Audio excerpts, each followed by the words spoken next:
Shouldn't matter. I used them for the As Above, So Below video, just so I could hear the song in my ear. It's a good video too. I remember. Did I tell you the story? I when I first got hired at this place I worked at, they're like, "Oh, tell me about yourself." I'm like, "Okay." Like it's a long story, but gave them some the highlights. I think I put you down as a reference for some reason, and and they're like, "Oh, what do you do?" I'm like, "Oh, YouTube video, whatever." Blah blah blah. I've been ghost hunting. Oh, really? Okay, that's interesting. Everybody's into it. All right. Anyway, long story short, I showed them um the uh the video for As Above, So Below, which I think it slaps, and everybody I show it to, it says it does have that like good beat that comes in, and the words are really good. And so I'm happy to be in it a little bit, even though I recorded it the wrong way. But and that wasn't me that recorded; it was a chick. But anyway, um, but it was kind of cool to be like next to my grandfather's resting place and stuff like that. But anyway, she's like, so let me get this straight. She's like, you went to you're a law school graduate, teacher, ghost hunter, rapper. And I was like, I was like, wait, no, no. I was like, my first like instinct was like, no, I'm not. I'm like, wait a second. Yeah, I guess. Like, I wasn't doing the rapping, but I guess you could kind of say so. You know what I mean? I don't know. It's just like, it's amazing to me how people who don't have a lot of life experience are like blown away by the fact that you might have met like a president, or you might have met so and so, or you might have traveled here or done this or you know what I mean? People with very limited. Yeah. I know. A lot of my coworkers, Right. they've never left a 2-block radius their whole life. Yeah. It's like, I mean, you do you, but I couldn't exist if I didn't have the freedom to go to whatever city I wanted to go to. You know, I mean, yeah, I mean, certain people I know, that there's like a really good mall or there's a really good grocery store, but because it's 15 miles away, that's too far. I'm just gonna stick to this tiny local spot. You know, it's crazy. Yeah, it's interesting, but like I don't know. It's really funny. I remember one coworker I had just thought everything was a lie. Thought like so I like my policy now is like I don't tell anybody anything about it because they're not going to believe you, Or even like super mundane stuff. Like I kept it, I didn't tell anybody that, I was a dad or anything like that.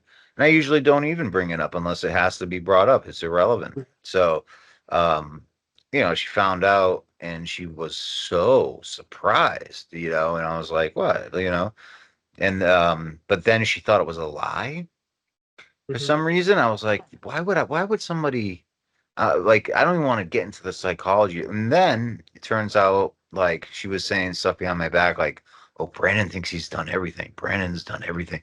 Oh yeah, watch. You'll say something. And like I do know a lot about like academic stuff, like Matt, you know what I mean? So I do know a lot about that. yeah. But I have fallings. You know what I mean? There's a lot of stuff I really don't know. No, But come to I've find met. out, she did a whole she was fake. Her whole name, she had a fake name.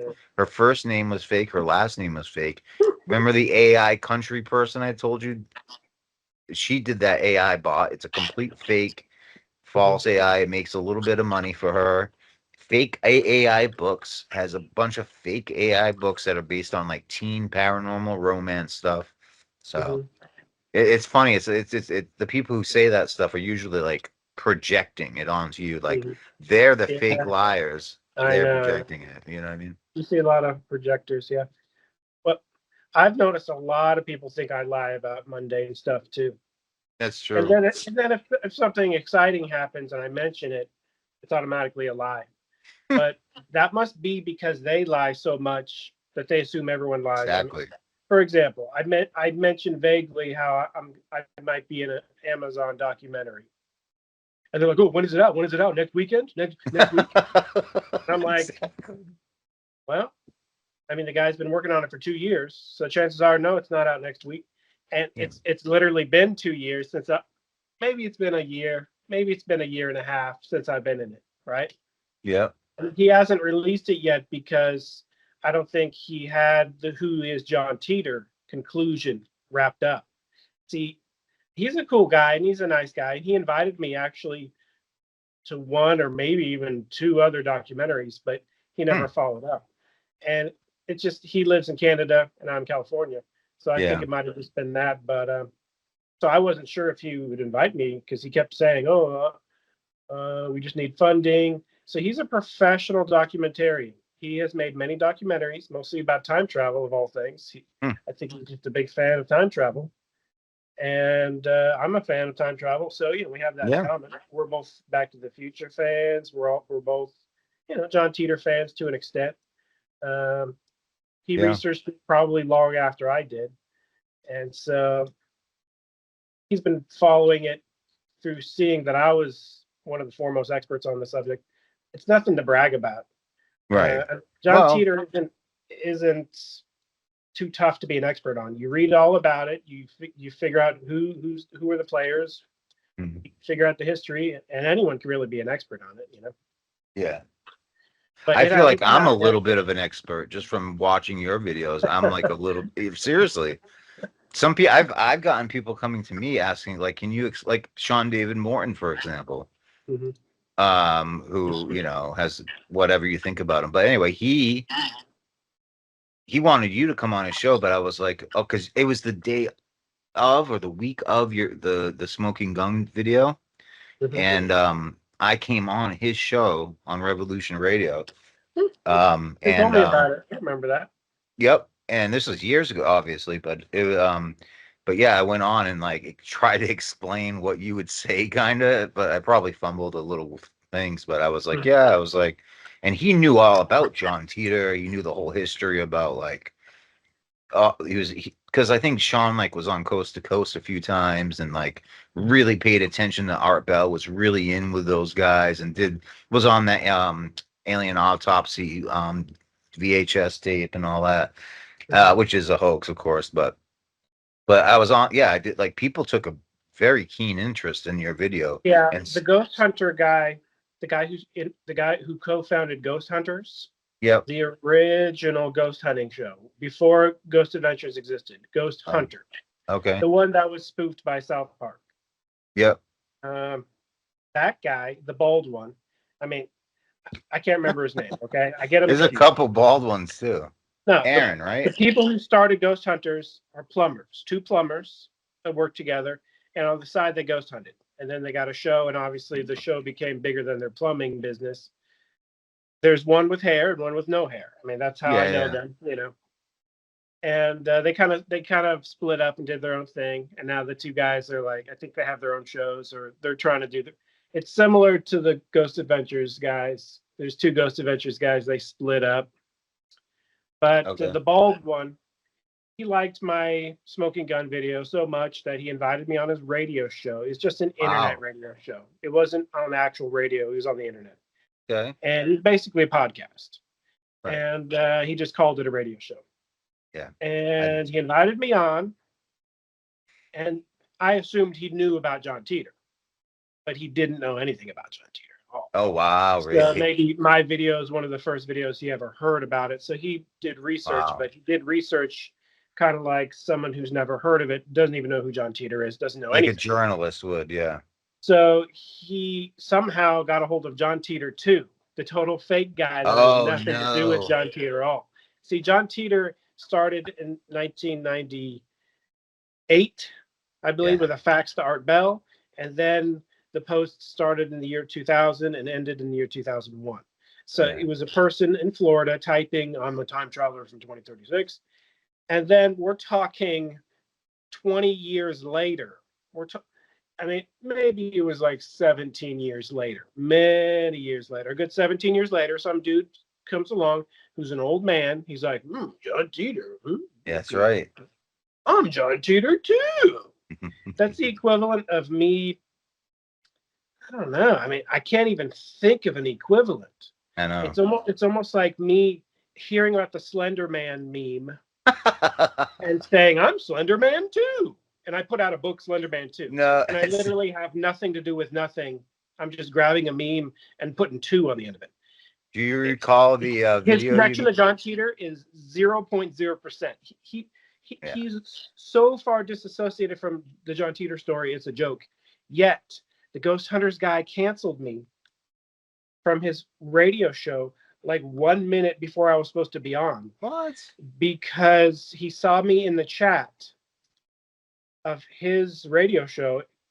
He saw me in the chat as saying that John Titor 2 has nothing to do with John Titor, and John Titor 2 is Titor. So I didn't know he was going to have John Titor 2 on the show for me to like debate him. I didn't know. Oh. And so when he saw how aggressively against John Titor 2 I was like, oh, this isn't going to make for a good show. I'll just keep the John Titor 2 guy and kick this. Like, I'm the expert. John Titor 2 knows zero. Exactly. I was going to say nothing about John. He's an old man that glanced at a couple headlines, and then I don't know if he had someone ghostwrite a book for him or what. But yeah, do you know the story behind him at all? The book, but I did glance at the documentarian's notes on John Titor 2. Did you see what the family says about him and all that? Well, does it even get into that? Do you know about that? I'm not going to repeat what I saw in the notes. You don't have to, but it's the type of thing I could find by Googling John Titor 2 probably for 10 minutes. Yeah. But it's just a messed up family. A lot of messed up stuff, including someone passing away. So you really messed up stuff, really dark stuff. And it just is a messed up family. It is. Maybe there's substance abuse. I don't know. All I know is doesn't matter. Yeah. There's cuckoo Cocoa Puff stuff going on, and the guy just picked up a thing and said he's a thing, and he's no association at all. But I thought that was very weird because I got an email from the Ghost Hunters guy. He said, "Oh, I love your video. Oh, you want to come on my show?" I'm like, "Okay." I'm like, "Thank you." I'm like, "Oh, I'm a fan of Ghost Hunters. That's a cool show." Right. And he didn't want to talk about ghosts. He picked he picked the right guy, idiot. He picked sided with the right people. I had a lot of ghost stuff happen to me. Well, no kidding. Yeah, you would have been a great guest. And I wanted to talk to him about ghosts and demons. Yeah. Even separate from John Titor. And the fact that he kicked me off was very odd. Very odd. He kicked me off and prefer to have what I consider to be just a scammer. Absolutely. But I don't know if scammer is the right word. The right word is really just some guy that tells tall tales, makes up stuff, and may or may not be in the realm of schizophrenic. You know what I mean? I mean, but I don't want to disparage the guy, but that's how he sounds. He knows 0% of John Titor. Yeah, no, he doesn't know anything about John Titor. Do you recall? I mean, I think it bears repeating. John and I had a little fun one time. We actually, Heather Wade, who had taken over for Art Bell himself on Midnight in the Desert, said a week in advance that she was going to have on the John Titor, not any fake one, the John Titor. And even me, with my little bit of research, knowing that John Rasmus is the expert, I'm like, John, I was listening to Midnight in the Desert last night. Supposedly, they're going to have the John Titor. Like, well, that's never going to happen, first of all, and blah, blah, blah.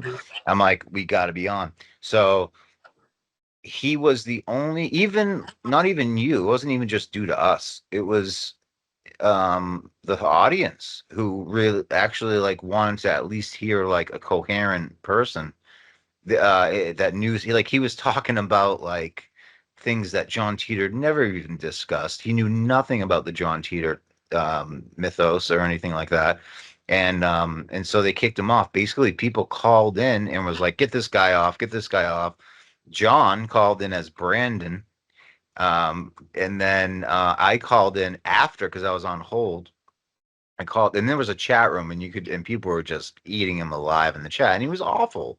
He was the first guest in Art Bell history, I think, to ever be kicked off because he was so bad. So we were part of that, and then I came on a couple segments later. A couple people have been kicked off, but Art was pretty lenient. They had to be really bad to be kicked off. It's Well, a it wasn't rare even spot. art. Let's be fair. It wasn't even art. It was Midnight in the Desert with this new Uh, lady, Heather Wade. You remember?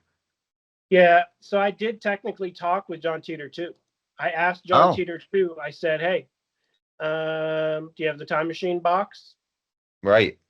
And Oh, that's I right. said, "Do you have the time machine prop?" And he knew so little about John Titor, he No didn't even know idea. what I was talking about. He didn't even know what the Yo, time machine prop is. he was talking about And Nephilim. Remember that? all he said was, "Get this guy off the air. Yeah, yeah. That's Get right. this guy off." And Heather Wade kicked me off because of some Forgot about that. charlatan. I'm just gonna full blown say he's a charlatan. Oh, yeah, of course. He knows nothing about the subject. It's almost the equivalent of me saying I'm a Loch Ness monster expert, and I've never been to the Loch Ness in my life. But it's hard to come to. It's hard to give an analogy. It's his disassociation. Yeah, no, it's so far, so widespread. Yeah. It'd be kind of like me saying, "Man, it's hard to come up with." You're like a Celtics fan. You're like the biggest Larry Bird fan ever, or something like that, even. You know, It'd be or like, like me saying, "Yeah, I'm the biggest Larry Bird fan in the world, and I I don't know wish. any of his stats. I don't know any of his scores. I don't know when he played. I don't Exactly. even know what team he's on. He's on the 4-leaf clovers. I love his cereal. I mean, I don't know. He knows so little about John Titor that he's a joke. He's in the John Titor community. John Titor too is such a joke that his mentioning is like, no thanks. Yeah. Other experts, other John Titor experts, Right. tried to debunk John Titor too, and I told them straight up, you don't need to debunk someone that debunks themselves every second they open their mouth. Absolutely. But they didn't listen to my advice, and they tried to confront him, and then he started doxing them back and stuff like that. No way, did he? Yeah, he's a maniac. Yeah, I'm sorry. So certain John Titor experts did get their details doxed back and forth. Maybe they were trying to leak his address and they were trying to leak his, whatever the case. That fits. And they're like, wow, this guy's toxic. Stay away from this guy. Oh, 100%. I never had any dialogue other than talking to him on Midnight in the Desert for 5 seconds. Right. And he told Heather, get this guy off. I remember that. Get this guy off. Get this guy. And you were one of the first callers, and then I got on later. Out of all John Titor experts, I'm number one. And there's only someone higher than me. There's only one person higher than me. And his name is Darby. His name is Darby. And Darby is a pseudonym. It's a fake name. I'm under the impression Darby is one of the Habers. Yeah. I think Darby is one of the Haber brothers. Darby might be Brandon Haber. Right. Darby might be, who knows? Darby might be Rick Haber. Darby might be one of the sideline Habers that didn't participate firsthand, but knew too much. Darby knew the names of the Haber grandfather. Whoa. Darby knew the profession and expertise and details of the Haber grandfather that no one else knows. Only the Habers would have even known. Right. Right. Because you can't Google search, the Haber grandfather. That's a generic name. You'll get a million family genealogy results. You're not going to get any specific this family in Florida results. Right. But Darby, his name is Darbyshire, which is I've heard. Oh my God, Darby. Do you know Darby? Hold on. Do you know Darbyshire? Just real quick, is where a good friend of ours might live, who has fans and stuff. Well, feather fans. John Titor posted from Kissimmee, Florida, right? Yep. So one time, only one singular time, did I go into Google Earth and I looked at Kissimmee, Florida. I just randomly zoomed in to the general area John Titor was posting from. And I looked at the street names, and one of the street names said Darbyshire Street. No way. So I think it's possible the Habers got that fake name from a street in Kissimmee, Florida. It's theoretically possible. Interesting. Darby claimed to be from Santa Barbara, California. No way. I've lived in Santa Barbara, California most of my life. Who else did? So I think maybe at one time I said, hey, Darby, I'm in Santa Barbara County. Let's hang out sometime if you want to talk. How long has this person been a fan? I think he never responded, but Darby did email me a couple times. And my last email from him was, we're talking 7 to 9 to 10 years ago. Whoa. And he eventually had an avatar on his email. And he always portrayed himself as an older gentleman. And looking at the avatar, it's a guy with gray hair. Okay. And so if Darby is a real person, Right. if he's not connected to the Habers and somehow knew too much about them, Yeah. maybe he was fed information from the Habers, who knows? But it's possible, rest in peace, on a potential level, Darby might have passed away, because I haven't had communication from Darby in about 7 to 9 years. Okay. That's and interesting. he was the expert on John Titor before I hit the scene. How do you know he was an expert, though? Well, he communicated with John Titor firsthand on the original I'm from 2036. How do you know that? Because you can see the posts. Okay. The way you become an expert on John Titor is you read everything John Titor posted. Right. No, but Darby is in the original post. Darby's in the original questions and answers. Okay. All right. That's so Darby was That's a suspect as a potentially person that could have been John Titor. But Darby never produced a video like yours, though, right? Correct? Darby never showed his face, except for in a tiny thumbnail in my email on his avatar of a guy with gray hair. And it's so small, if I zoom it up, it's just pixels. You can't see anything. So he But they never produced a video. They never produced anything. Never made a video. So how are they the expert above you? Well, he was the certified expert at the Time Travel Institute forums. Everyone knew he was the expert. Okay. If anyone had a John Titor question, they'd go to Darby. After I hit the scene, Darby, he complimented my videos, but he also was jealous of my videos, obviously. Yeah, I was like, hey, make your own videos. And he never wanted to put his face out there, ever. Yep, a lot of those people. He would have been considered the expert if he had 10 videos out there. I mean, I've made over 10 videos. Yeah. And I'm actually going to make another video. Really? In the podcast that I did, which may or may not materialize. See, I've been interviewed so many times. I've been interviewed a dozen times, maybe 12 times, maybe even as many as 15, 16, 17 times. See, I lost track because half of my interviews are never posted. Yep. Half. Yep. We're talking the Guardian newspaper from England, a pretty big, prominent newspaper. Absolutely. They interviewed me for easily an hour and a half, maybe 2 hours, maybe it was an hour. They interviewed me about finding anonymous people because I found John Titor. They wanted me to find, of all people, they wanted me to find Q. Whoa. And I told the Guardian, I'm not into this nonsense. It's a hoax, as far as I'm concerned. I know nothing about Q other than I ain't interested in it. It's nonsense. I think the Guardian people wanted me to, on my own, find Q for them so they could take credit. Right. I'm not going to find some anonymous troll on 4chan, 8chan, whatever chan he's posting on. And I'm glad that hoax has fallen apart into nothing, because the first second I heard it, I was like, that's garbage. Yeah. I knew he was trash the first second I heard it. And I see people with Q pins. I don't care what side you're on, Republican, Democrat. If I hear BS, I'm going to reject it.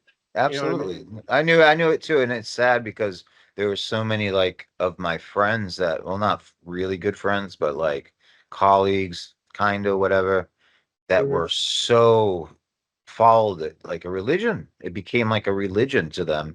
And they really legitimately thought that it was going to happen, and that there was going to be, JFK was going to, come back with Trump and all this nonsense and release all this stuff. It's never it was just. That's kind of how you can tell a truth seeker from a conspiracy nut job, if they wholeheartedly believed in this Q nonsense. Yeah. Q was off the deep end of insanity. A Q is like this close from being a flat earther, if not even worse. It's worse. It's maybe worse. I don't know. It might be worse. I think it's actually worse. A 4chan troll convincing a million people. I mean, they're pretty and people got rich off of idiots, but people and I think you can convince the left, you can convince the right, you can convince the in between. Sure. Nut jobs are all over the place, all over the spectrum. No, absolutely. The QAnon. But hey, so I was looking at this. What do you think? So this came down recently, just very recently. I think maybe this past week. I forget exactly what day, but maybe Wednesday, Tuesday. There was an exorcist by the name of Steven Rossetti not to be confused with any other Rossettis or anybody else, but he was an exorcist and very hard-nosed, sort of, had been doing it for 30 years, had a psychology doctorate and Mhm. expert, and had done many times, was doing some interviews, some podcasts where he was inevitably asked about what is your position on UFOs and demons, and he said, like all other exorcists I've seen on podcasts do, and priests, which is to say that they're demons. And he very reasonably, in my opinion, put it that way. He didn't get super extreme. He didn't do anything that isn't, in my opinion, in faith and in accordance with the church. But Mhm. this bishop, who is the bishop of Washington, D.C., so he's basically the president of the Catholics in America, defrocked him. And it didn't defrock him. Defrocked him means he's taken excommunicating him basically from the church or whatever. But that didn't happen. He just relieved him of his duties at his ministry, which is a big deal, by the way, and Yeah, just basically told because him he to shut said up. UFOs could be demons or might be demons, or there's a potential for them being demons. That Well, goes no, against so the agenda. That goes against the things being pushed on TV, ancient aliens. It's all right. about they're Well, here and they're physical and it's all physical, but there's a non-physical aspect to these things. I was gonna say, so their issue. So I was wondering, like, why him? Why Rossetti instead of, say, Father Chad Ripperger, who Yeah, I Father love, Chad Ripperger said the same thing. who even posted, like, even confused, like he's saying the Thought he exact was the same same thing. guy. I didn't know. So, like, he's like, there's a handful of these people, and I can put a handful of them out there. A lot of people, Teresa Yanaro, shout out to her too, who she was originally a Corey's kid, was involved in the Blue Avian cult, making videos for him. Converted, had a big conversion experience, and is now doing a Christian Catholic YouTube channel. Shout out to her. But she interviewed Rossetti because she had been attacked by demons and stuff like that from that cult. And yeah, it's a really interesting testimony. But it's a long story. But she ended up writing a book and converted and all this stuff, and really great. But she had on a bunch of extras. She's really good at getting people on for interviews. So she had on Adam Bly. She had on Stephen Rossetti. She had on all these like people I've been trying to get on as guests that haven't gotten back to me, but she somehow nailed them and had them on, interviewed them. Very good. She's really good interviewer, professional. Make a good guest sometime. But she covered this because she immediately was like, Rossetti was on my show when she found out about this, and put out a video about just showing the excerpt where he actually addressed this, and it's totally reasonable. She thinks, she's under the impression that the Catholic Church did it because um they don't want people to be they don't want the ancient alien crowd just merge Christianity into it, which I didn't even think about, actually, to be honest. I did think about, Well, but I was like, if I had to think of one reason why the Catholic Church would be against saying UFOs could be fallen angels of light, I know the Catholic Church does build observatories, telescopes, and they obsess on it. We're talking sure. some of the most expensive telescopes on the planet Earth are owned by the Catholic Church, and they Right. are looking for ET. They're looking for proof of life out there somewhere. And Something. it's spoofed and it's memed, even on Futurama, the cartoon, Oh, that they're really? looking for God. But they're not looking for God, I don't think. They're just Or the looking second for, coming? they're looking for, they could be looking for Jesus' The second second coming, coming. but Yeah. I think they could also be looking for extraterrestrials. Yeah. And it's spoofed on South Park that they're looking to convert extraterrestrials I immediately. But haven't seen that. yeah, on South Park they had Catholic priests in space with Catholic spaceships That's kind of cool. going to meet the aliens to convert them in space before they even get to Earth or whatever. I don't know. Right. Well, that is, well, so the doctrine is, So the reason, apparently, according to what I read, because I was like, I can't go by headlines. I can't believe YouTube. I can't believe even Teresa Narrows and her reporting. I gotta see who said what, even by the newspapers. And according, let me just can I just read it just so I don't get it wrong? Yeah. I did make a post of it. I am prepared, everybody. By the way, I had the shirt. I had, it was either this shirt or a salmon colored shirt. And I said no to the salmon colored shirt because it looked really bad. All right. So Monsignor Steven Rossetti, often spelled Rossetti. Okay, whatever. I misspelled it. Uh, was not defrocked. That's the wrong technical term, okay, to use. Hold on one sec. So he's relieved of his duties or something? So yes, he wasn't defrocked. He was dismissed from the clerical state. He was removed from his appointed role as archdiocesan exorcist. So he's removed from his role. He can't even perform exorcism anymore. Specific reason: the removal stemmed from a May 29, 2026 YouTube video in which Rossetti expressed his quote unquote personal belief that quote unquote many, if not most, UFO sightings are demonic in nature.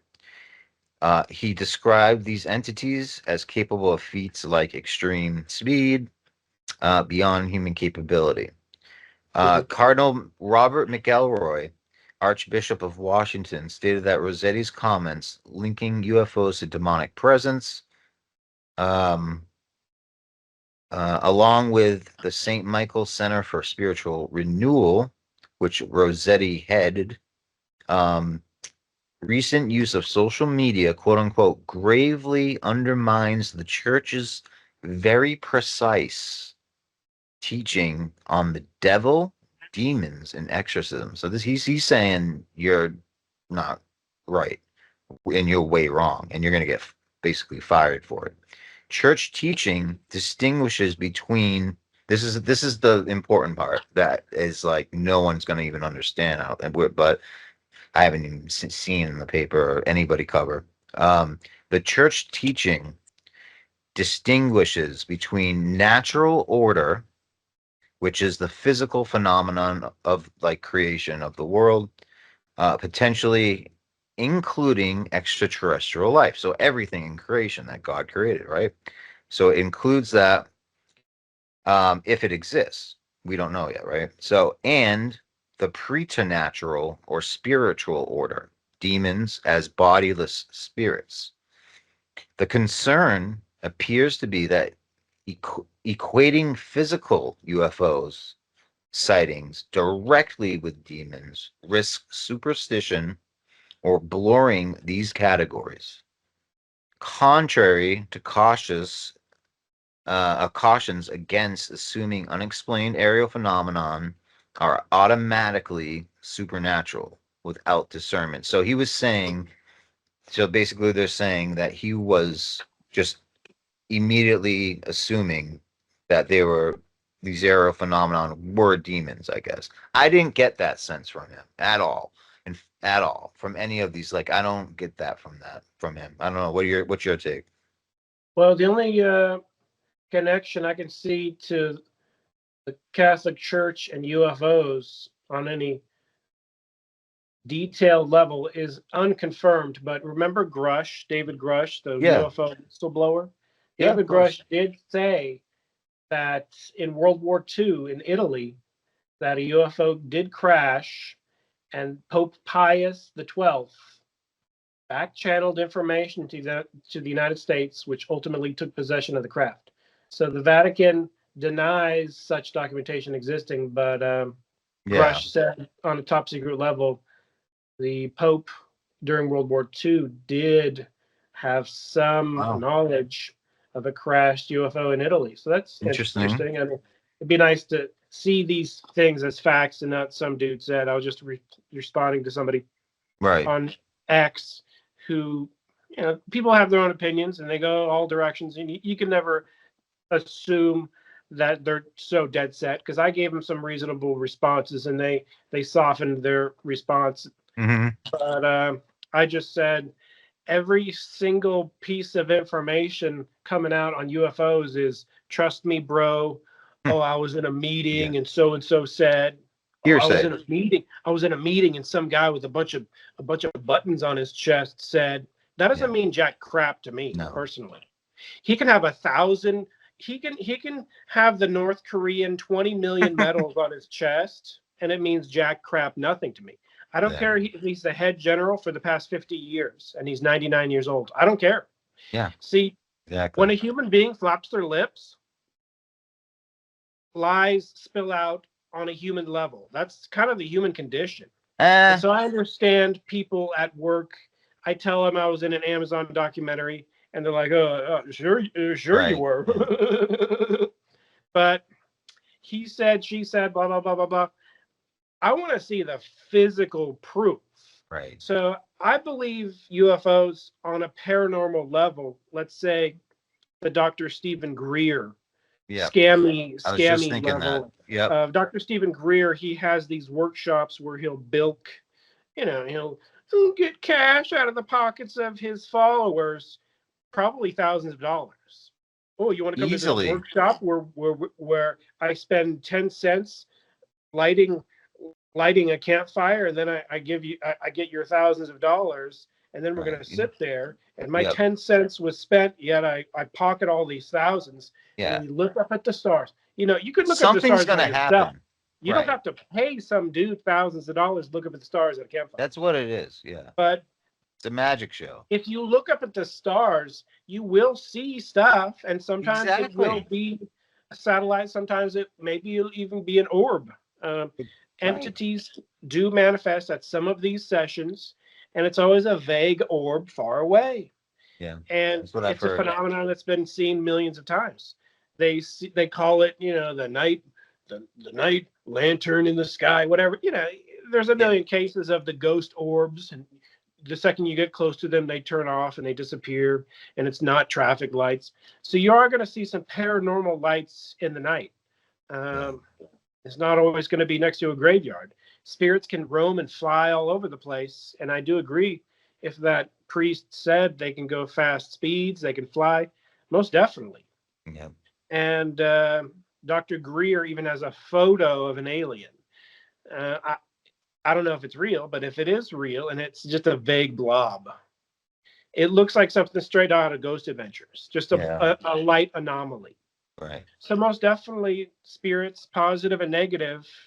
I think more so in the negative spectrum, because positive spirits follow rules, and negative spirits, they can break the rules. Mm-hmm.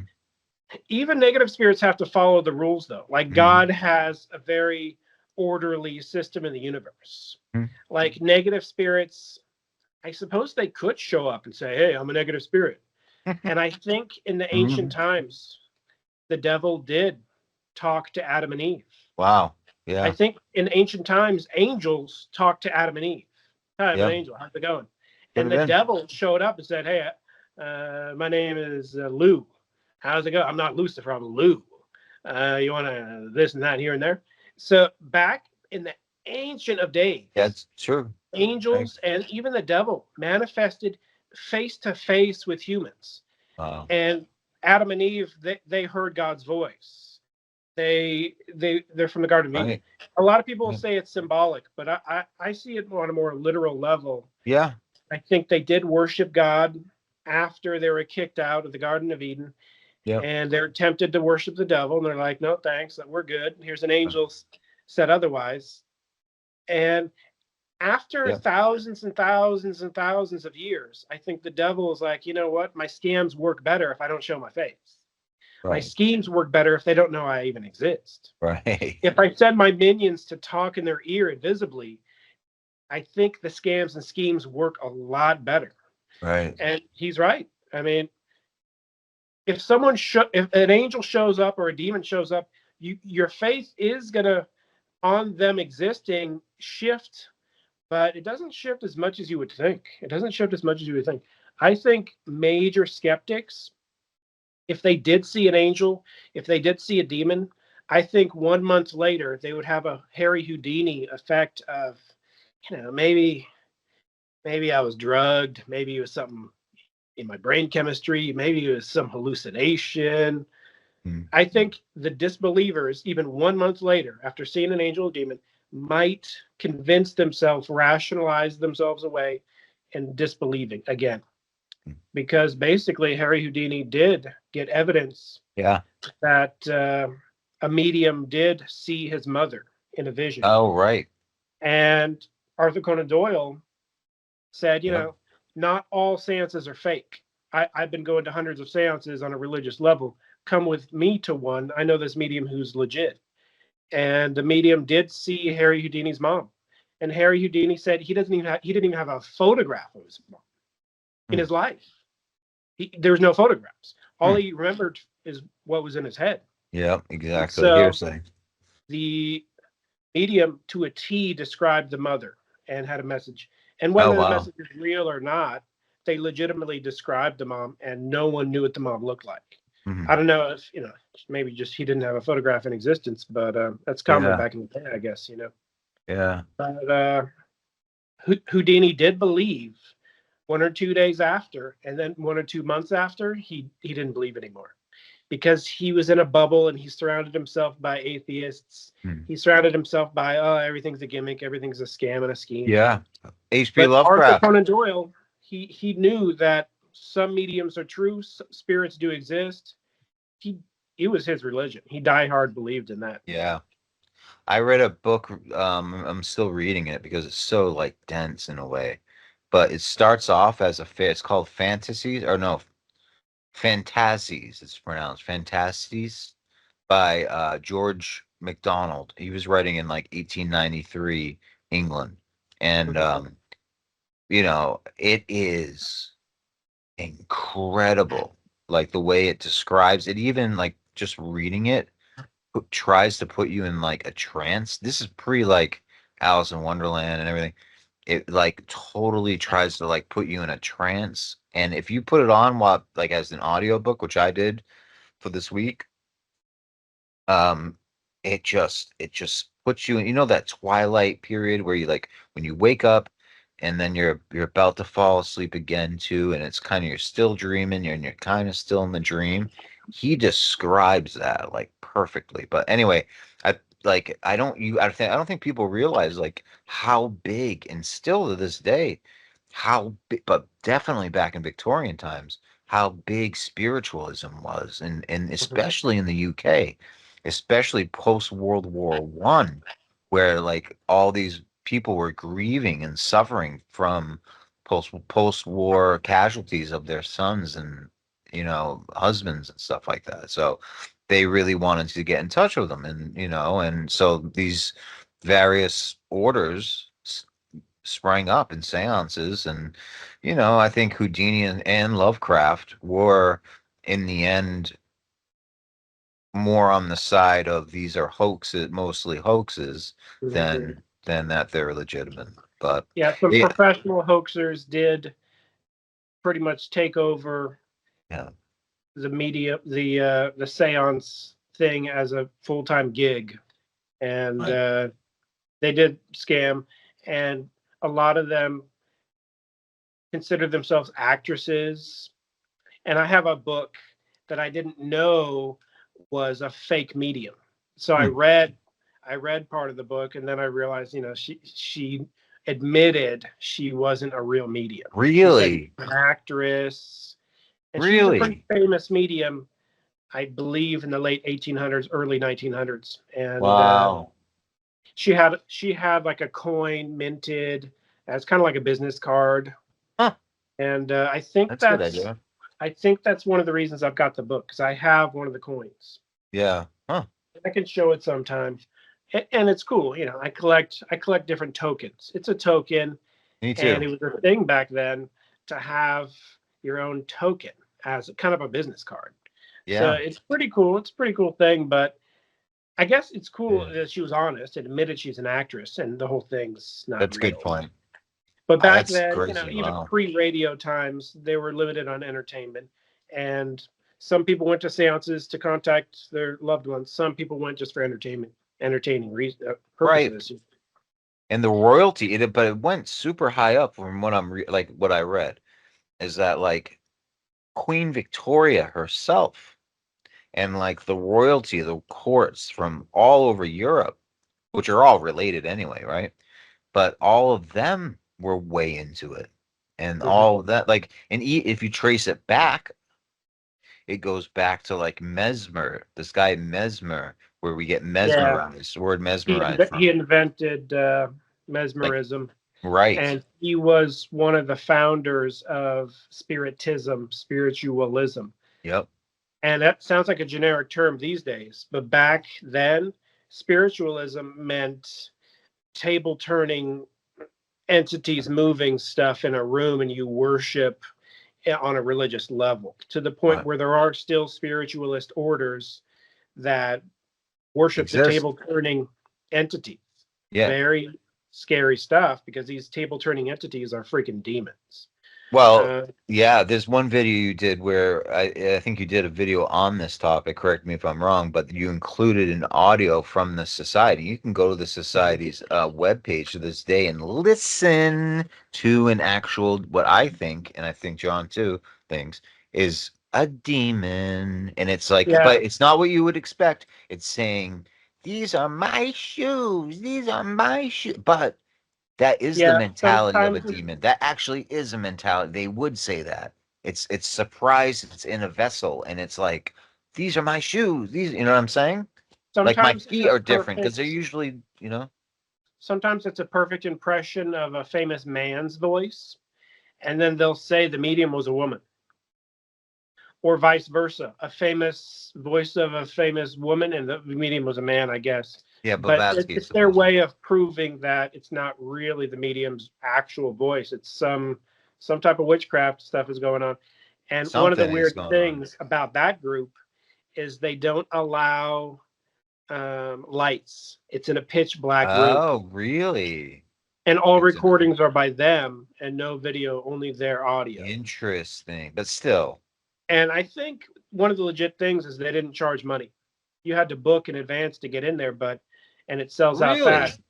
But at least the one I did post, it was free. You could go and just experience it. Maybe they take donations, I don't know. But I know there is a spiritualist building, I believe, in Santa Barbara. Is there really? It was originally in Summerland. Oh, yeah. California. And it was literally where the 101 is. So they had to tear it down to build the 101. No way. When they tore it down to build the 101, locals just continue to worship at the Big Yellow House, which is still there. Okay. But the actual headquarters moved to Santa Barbara, and that building is still there to this day. You can still visit the spiritualist. I don't know if they do the table turning and the seances, but I think they probably do the seances. Alive and well. But in Summerland, if people are skeptical if any of this spirituality stuff is real or not, I did a ghost investigation at the Big Yellow House. You did? Externally at the outside of it, because it was closed and it wasn't rented out at the time. So it just had a sign for rent, and he was locked. Okay. And you didn't see my Big Yellow House ghost investigation? I'm trying to think, man. I'm sure I did. I went trying there. To think. I think I have. Even in the back alley of the Big Yellow House. This is a public back alley. I just have my devices, and I got responses. I got audio, EVPs, really small words like yeah and yeah, but I did get beeps on the hot and cold device. And the spirits interact with the hot and cold device, not necessarily with hot or cold. They just beep it like crazy when they agree with something I said. So I asked the spirits many times. We're talking for 15, 20 minutes. I asked them, did anyone practice spiritism?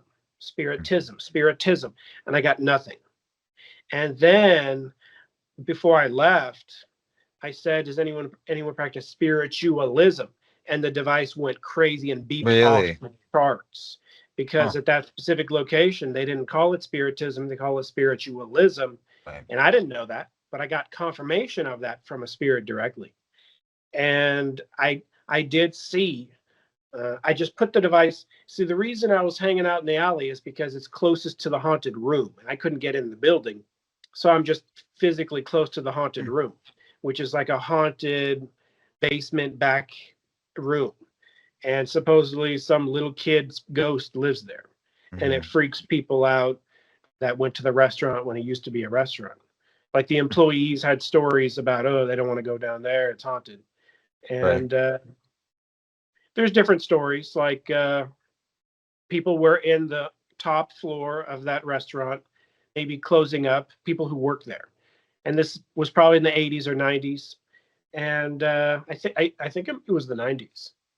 And I do remember when he was open.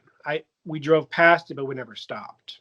I didn't even know he was a restaurant. I thought Big Yellow House. I thought maybe it was apartments. I didn't know what it was. I probably drove right by it. Yeah. And to this day, they do, I think, rent maybe 2 apartments out, and the rest of it. The last I drove past it was opened, and someone did rent it as a business. So last time I drove past it, it was open, but I'm on the 101 flying past it very fast. But so still, it's not like a small piece of property. Like the Church of Satan, like lost its the Black House or whatever. You know what I mean? They couldn't even keep up the Black House, but like spiritualism, look at that prime real estate. You know what I mean? Yeah, the history of the Big Yellow House. The wife of an oil tycoon owned the whole town of Summerland, California. This is early 1900s. We're talking like 1920. He owned the entire town, maybe 1940. Wow, that's right. He owned the entire town because he owned rights to the oil off the coast. Right. And he was a millionaire. And back in the 40s, to be a millionaire is almost like being a billionaire. And he owned the whole town, and his wife was into spiritualism, which was hip at the time. Oh, interesting. And so she got him into spiritualism, and they conducted seances at the Big Yellow House every single day for like 20 years. Oh my God. And everyone who wanted to be part of the hierarchy in the business or the town, they were compelled to go to the meetings. Wow. Just to kiss the butt of the guy who owned the whole town. Right. That's right. And so we're talking hundreds, if not thousands, of seances were conducted at the Big Yellow House. And the psychic energy that I got from the location is still vibrant to this day. It's still residual to this day.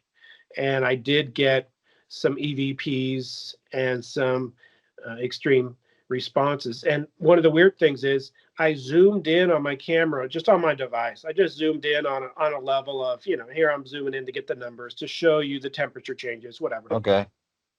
And upon looking at the video, I could see tiny orbs flying in and out of the device. Yep. Like we're talking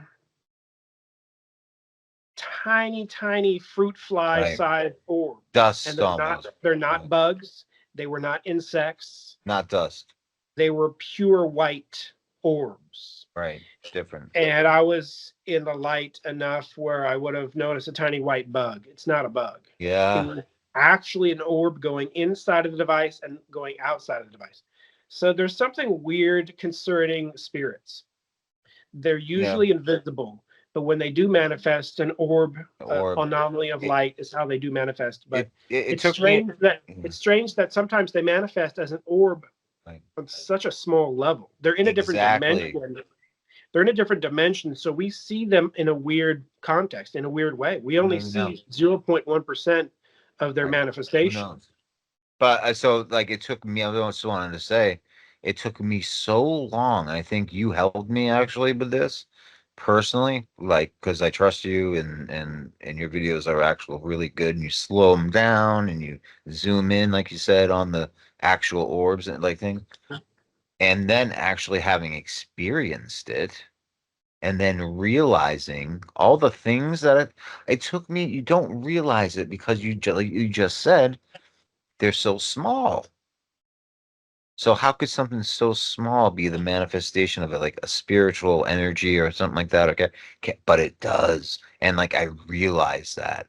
And you're right, like they have a distinguishing effects and stuff like that. So it took me a while to like not to look at like manifestations in physical world as not just like, oh, like a ghost, or like oh, like it takes you a while to like get your head. You have to like really open you can't be influenced by what Hollywood or anything that anybody's telling you, except for some traditions, even David Lynch, where it's a ball, it is an orb, like that is a spiritually, that is a reality, like that. Like even when I look back on it, many, not all of them, but like many of the spiritual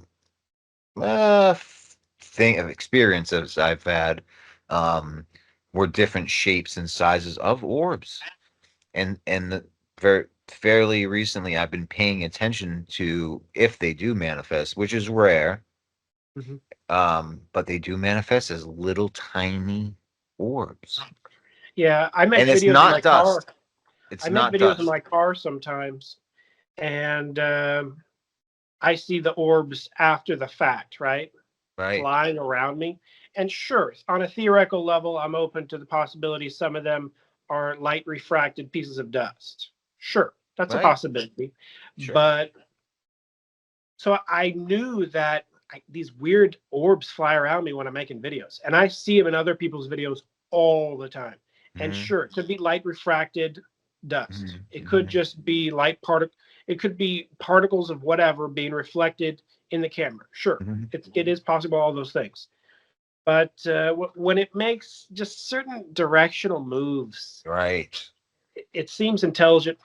I can tell you Right. this much: I was aware that in my car these orbs fly around me sometimes, to the point where one time I was making a video, probably one or two times. It's very rare you see it in the moment because they're so small and they fly Yes. so close.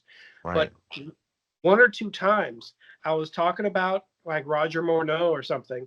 I was making a video on spiritualism, whatever the case, Yep. and I saw it. I saw the orb flying in front of me, and it looked No, like yeah, yeah, that's it what was I figured. smaller than a marble. It was smaller than the marble. It was about Yeah. the size of a small blueberry, Yeah, but pure white, like right. Something like that. semi-translucent, Same. semi-translucent, small, the It's like size of a pearl. small blueberry, semi-translucent, and it flew right in front of me, and I actually saw Amazing. it in my actual Yeah, that's eyeballs. what I'd Saw it, say. Same and thing. then I have it on camera. I have it. I I don't have the have it on. recording. Yeah, I wow. have the recording, and I got to see it in person. So they're not always invisible. They just go by so fast you don't see You them. don't notice it, yeah. Um, Amazing. that Poppy video when I talked about Poppy might have some devil influence, and I was Yeah. just making Did that you video take for that fun. down or is that still up? It's still up. Oh, okay. I just made that video for fun. Yeah, it's a But good one. in editing the video, I see this white orb do Oh, this. yes. That was a And then while ago. you even said, was that a flashlight? I No, there's know. not another I don't person in my know. room doing this. No, not It's a room you. with the doors closed and no one in there but me. Yeah, You know what I yeah. mean? I don't know. I don't know. As a viewer, I know you didn't you know, know what I but mean? I don't know. I mean, what kind of flashlight even makes the ball this small? Like a white, Well, no, I tiny meant, miniature I think I headlight? might have, no, I meant like, well, no, you're right. Because I think it was, there might have been a window in the background. I don't know. I was just like, be sure, you know what I mean? I don't know. I don't know. No, the I have no background is idea. that set, that John Titor set I built. The Okay. Lego, not the Lego, but the light bright set. Remember? Yeah, yeah. Oh, of John Titor? I made that set for the smoking gun video. But it was a light bright? There's a lot of light bright lights. I I remember I, one light I bright. literally spent, we're talking $300 on light brights Wow. just That's so I pretty could cool. make these custom lights, Wow. and No, no one I'm even trying to noticed. remember. No one even noticed, I think but might have remembered. some people noticed. But Some you people put, said so what that. did you put on there? Smoking gun, or what did you? The smoking gun proof John Teeter is Maury Haber is the name of the video. No, but on the light bright. What did you put on the light bright? Oh, I just made like a row of yellow, a row of red, row of yellow, row of red, and then some Okay. of them I had multicolors going, and then I had LED lights behind them, just shifting, just for Okay. decorational I'd have to purposes. watch again, like you, like I don't know. I don't have everything memorized, but like yeah, that's amazing. But Huh. the shades were totally closed, and there was nothing coming in from outside. On top of that, I Right. think I made the video when no sun was even out. So Sometimes light just probably made has the video like weird. 9 p.m., 8 p.m., whatever. Yeah. And a light just goes across my body, and Yeah. I didn't. That's not a piece of dust. Right. It's 100% an orb, and he was exactly when I You said know it's it when it happens too. I think it's like it's one of those things like I don't, and I think at that time even making that comment, which was just a question, I wasn't denying the no. existence, It's but it understandable. was but I think it was before my realization of like, oh, or my experience with an actual orb, because yes, they are spherical, and yes, they are like the size, and I was trying to think it is blueberry size. Sometimes they're Yeah. blueberry size, and but the one that was a demonic one that I had I even you were the I oof, it came right as the sun was coming up, right before like the sun rose, which tells you a lot of things. But Mhm. and the sun banished it. But as soon as I moved into a new place, down the hallway, and I tell this story I think on here a couple times, but down the hallway was an essentially, now that I think about it, a big orb. All right, it was I thought it was a blob at first, right? It was like a sharp blob with smoke coming out of it, with what appeared to be a hat, almost like what people describe, but not really. Very amorphous blob, but it was like a very negative, almost David Lynchian sort of like negative space, you know? And but it was red. And I guess what I've read about these orbs, these goes back, and like the Taoists know about it, the Buddhists know about it as well. It's in all these traditions, these orbs, and this is why they depict it as orbs as well. If you really realize this is what it like, this is true. Like orbs are a thing, a spiritual reality. It opens up. You can see it in the art and the depictions of the spirit, and in the literature everywhere, right?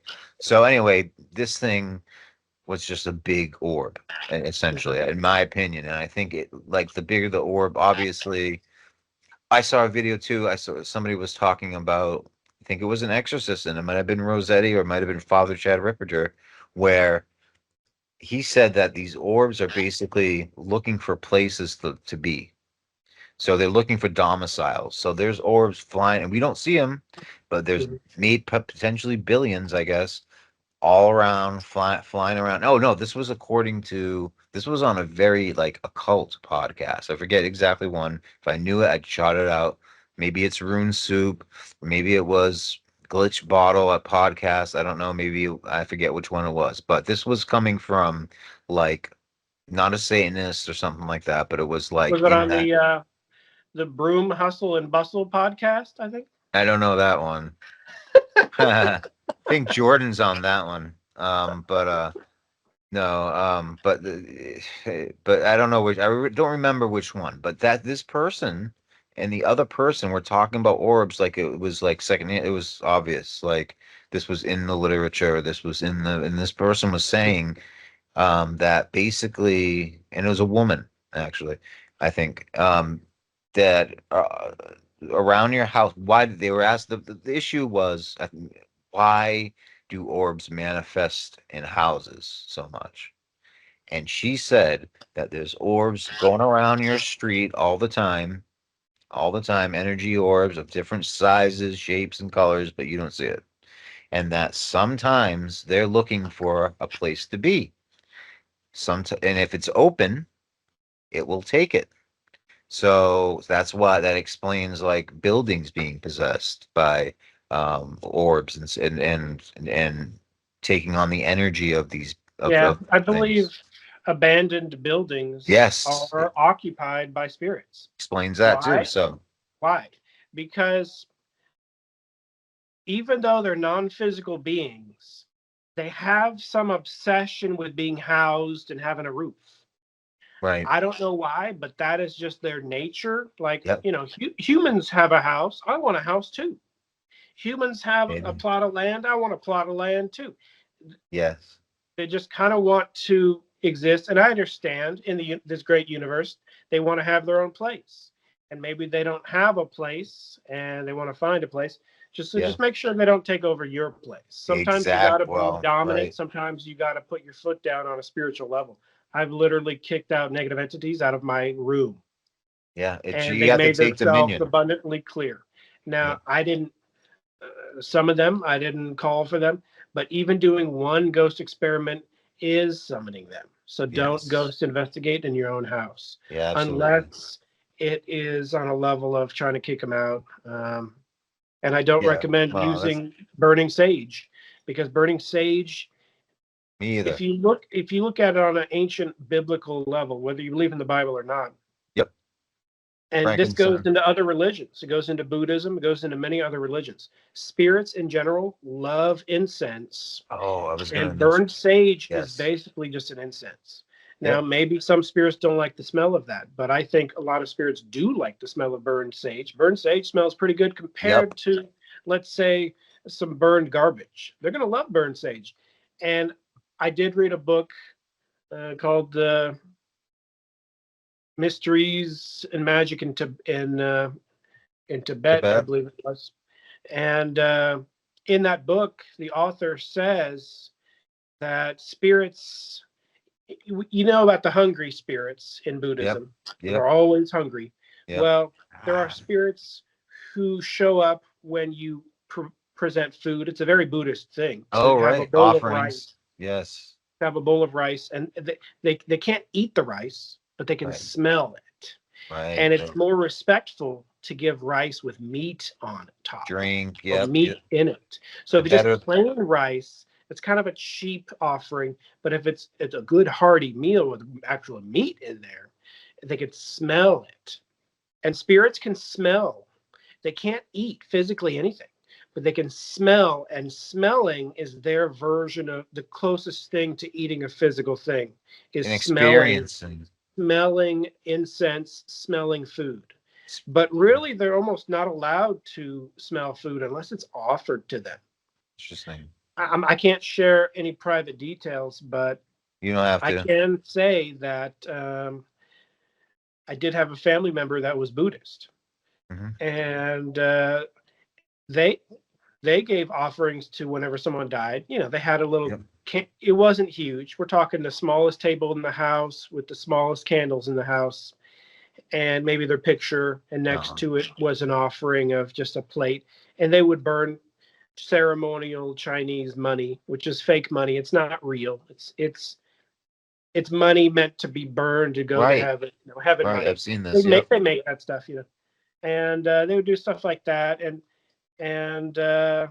they made it known that if they pass away, they would like, you know, the ceremonial meal presented, and that did happen. And I can't give details away, but I can say that on an anecdotal level, from your perspective, I can say that spirits do manifest and appreciate when something is offered to them, and they will manifest and show themselves. Yeah. I think I told you. Yeah, go ahead. I know that's a legitimate phenomenon, and spirits do appreciate it. Now, there's a level of worship which we're not supposed to do. You're not supposed to give these offerings to negative entities. That's a form of idolatry, and it's worship of a false god from God's perspective. So you don't want to follow down those paths of accidentally inviting a negative entity into your house or anything like that, you know. I did so that's amazing. But I agree. I think I mentioned this to you maybe once or twice, but this guy I talked about, I think on the last podcast, the guy Michael Deacon that often has this guy Mike Hideous on. And I think I told a story about how I called in as a British guy. Well, he regularly has E.A. Coetting on somehow. Somehow he stayed in touch with E.A. Coetting. E.A. Coetting took away his YouTube, as we talked about, but he went on this one show to be interviewed, which was, I don't know, maybe he's done other videos now. Is it still up? The Michael Deacon show. Might be. And I know EA was totally deplatformed based on. Yeah. We don't want to. I'm not getting into that. I don't want to get into. I want to. I know. I mean, I'm still someone who follows to an extent, not on a great level, and haven't even checked anything he's done in the past year. But I know he has a TikTok, And, I still consider EA the canary in the coal mine on what happens when you immerse yourself on such a negative level with the left-hand path. It's something to observe, and you can learn from what other people do without dipping your toes into it. I don't do left-hand path stuff at all, but I can observe someone that does. And a lot of haters. He always had haters. And I think those haters kind of shut up about the time he got deplatformed. Yeah. But he's not fake. He's okay. He's a legitimate person from what I can see from what he does. And you have many of his books, but and very rare books and stuff too. But anyway, what I was gonna say is that on that show, not on that show that he came back, maybe it was that show, I'm not sure. But I remember he couldn't talk about any of the drama that happened and stuff, so they didn't even talk about that. And it was a weird show, kind of because everybody knew, and that was the big thing. But we couldn't talk about it. But on shows before he was on many shows on that program. Many of the interviews that you find of EA Quitting will be with that Michael Deacon guy. And anyway, on one of them, and I'll have to find it, I call in, right? And I'm talking, and I stay on for a while. But I asked EA Quitting, I said,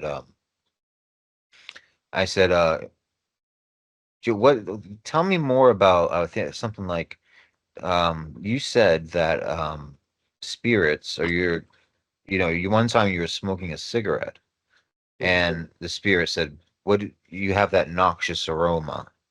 What is that noxious aroma? Put away that noxious aroma. How dare you come to me?" Or something like along those lines of the communication was that noxious aroma. And it was some kind of spirit. I don't know which one. Blah blah blah blah blah. EA on when I said what's the deal with that, is because on my level too, it's like, yeah, that is one of the closest ways they can experience 3D or 4D is that, you know what I mean, or corporeal. Maybe machines are too, but anyway. But he said on that program, yeah, he was like, my experience is certain smells will evoke certain spirits, and there are certain or certain energies or something like that. So it's not just you that thinking this, you know what I mean? This is like you said, a tradition steeped in Buddhism. You see even like Christianity and Catholics with these giant incense balls swinging around, and they air out the whole room. Like there is something to that spiritual. Again, it's hard to find agreement about what spirits are with people, right? Because they get so off topic. They'll talk about this or that. But like, what are the traits? What are the characteristics? Like you did like I don't know how many parts here, awesome series on the characteristics of demons. And there are, and I think one of them is the environment that they're invited into, right? So like if it's a nasty old scummy dirt place, you're gonna get that type of a spirit. Like I heard a lot of the spirits of the darker kind often are found in junkyards. You know what I mean? And not just junkyards, but garbage yards and stuff. You know what I mean? Anyway, just want to say that. Yeah, it kind of reminds me. It goes back thousands of years. Yeah. The Jews in their temples, the Holy of Holies, they were asked, the leaders of the religion, they were told by God to burn specific incense. Yeah. Right. There you go. As worship to God. Yeah, there you go. Specific incense, and yes, to sacrifice whatever animal on a specific level. They were at the birth of Christ. I believe the priests did eat the animal meat after, so they didn't waste, at least from some perspectives in some texts I've read. But I'm trying to see what the exact incenses were. Let's see. There's myrrh, frankincense, and I don't know, knob champa, huh? Keteret, a sacred guarded blend of something or other. We have Stased Nataf, never heard of that. Fragrant balsam, storax resin. We have Oicha, I can't pronounce any of these. Yeah. But there's a few. Yeah. But frankincense And it is that was, specific. frankincense is a popular one. Right. And we got cinnamon. We Yep. got this and that. And I did, I've researched the occult for a long time, not to practice it, just to learn about it. And knowledge is power. So there's nothing bad 100%. about researching, Manly P. Hall. He had many black arts books. He did. He had a section, not a huge section, but bigger than most people's collection. Who knows how many he actually had, but he had, even in the gift shop. You went, yeah, that's right. There's a occult section. And the gift shop isn't Manly's current collection. The gift shop is Manly's followers' current collection that they already read it, and now they want to sell it. Oh, so wow. Manly's followers are, they read everything Manly wrote, and then they buy and sell from each other, and they kind of use the gift shop to sell Manly stuff. But there's also just spiritual books, and there's even a occult book section. Yeah, I've seen photos. Arts, dark arts, even there you could buy, and I didn't buy any because I didn't see anything good. Just a bunch of kind of the nonsense paperback garbage stuff. But in Manly's actual library, which you can see, it's all locked up. You can't touch any of it. Doesn't it have the two, so there's I've seen this before.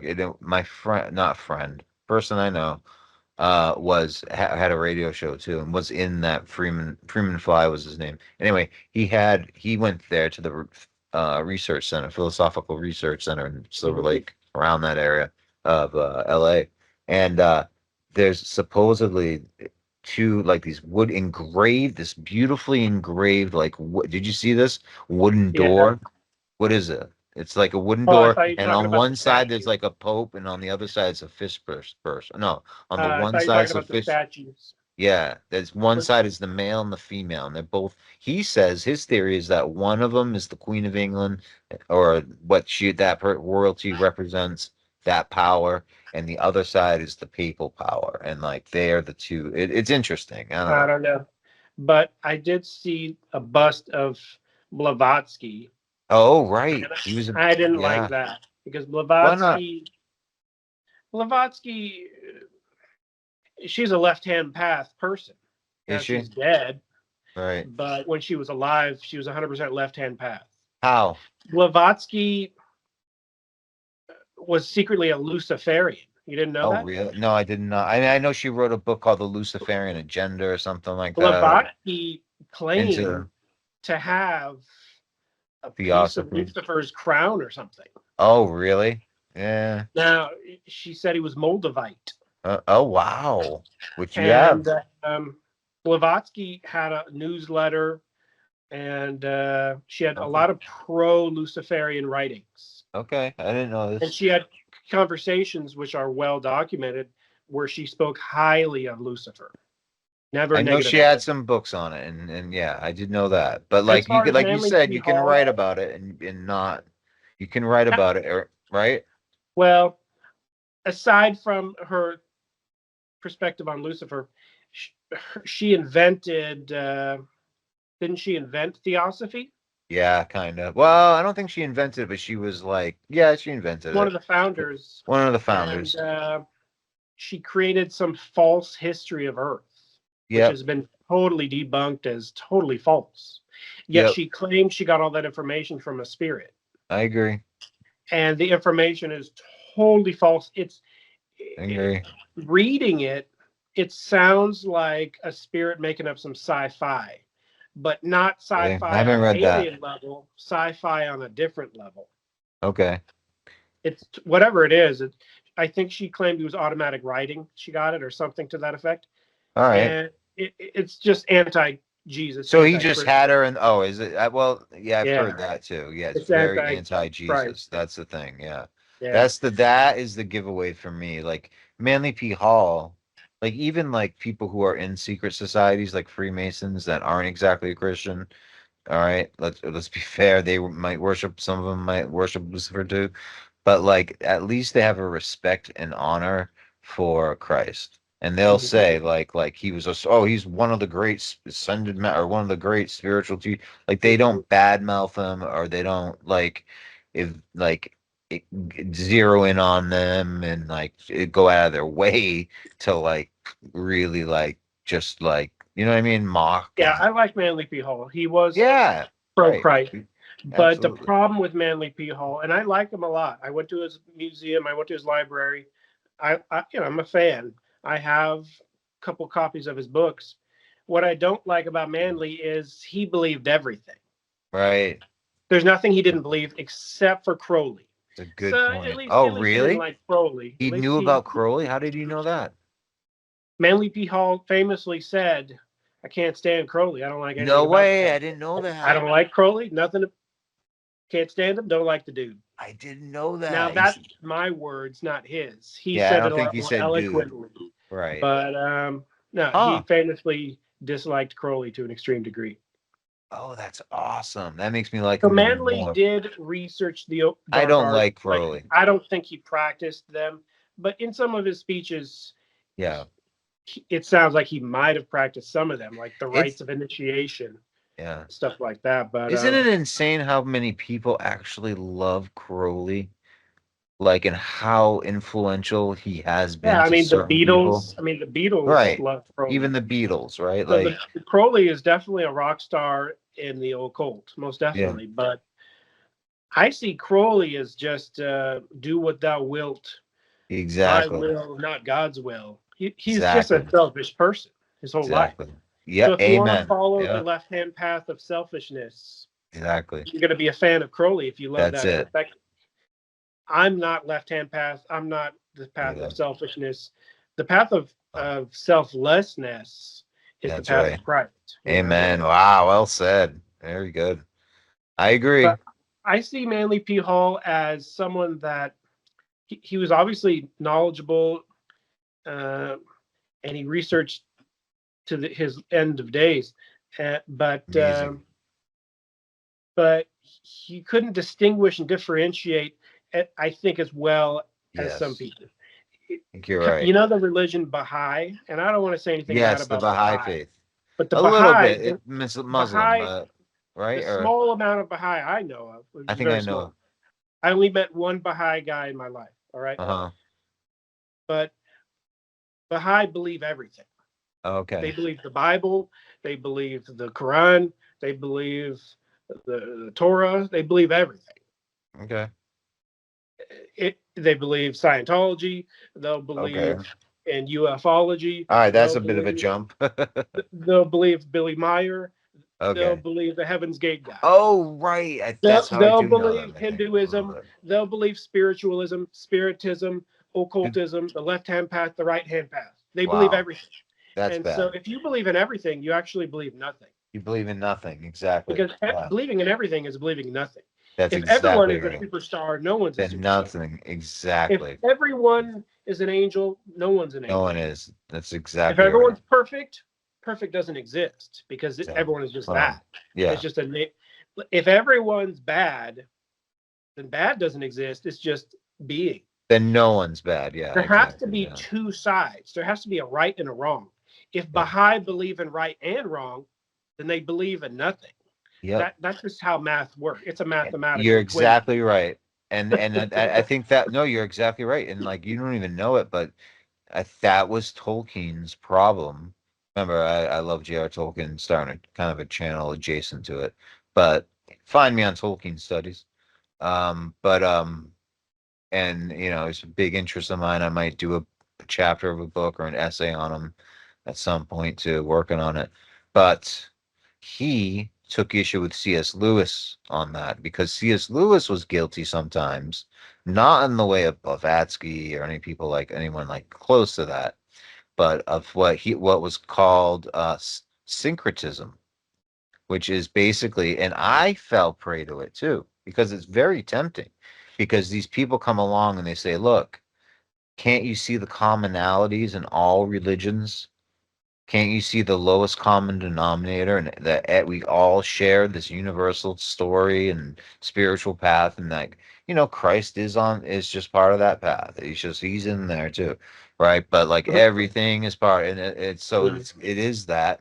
And I think you're right. Manly P. Hall does succumb to that, and at some point you do have to be like, well, no, but one is better than the other. And that's no way to live. You're exactly right. It reduces everything to flatland, to like there's no bumps and curves anymore. Everything is, like you said, like it's pantheistic. And so Blavatsky, when I read a little bit on an audiobook version of, I think it was Isis Unveiled or something like that, what it is no different from New Age books that I read on quantum dancing woolly masters and quantum physics compared to Buddhism and those books and stuff like that are trying to like combine absolutely everything in the world, like you said, a culmination of everything into some sort of system that works.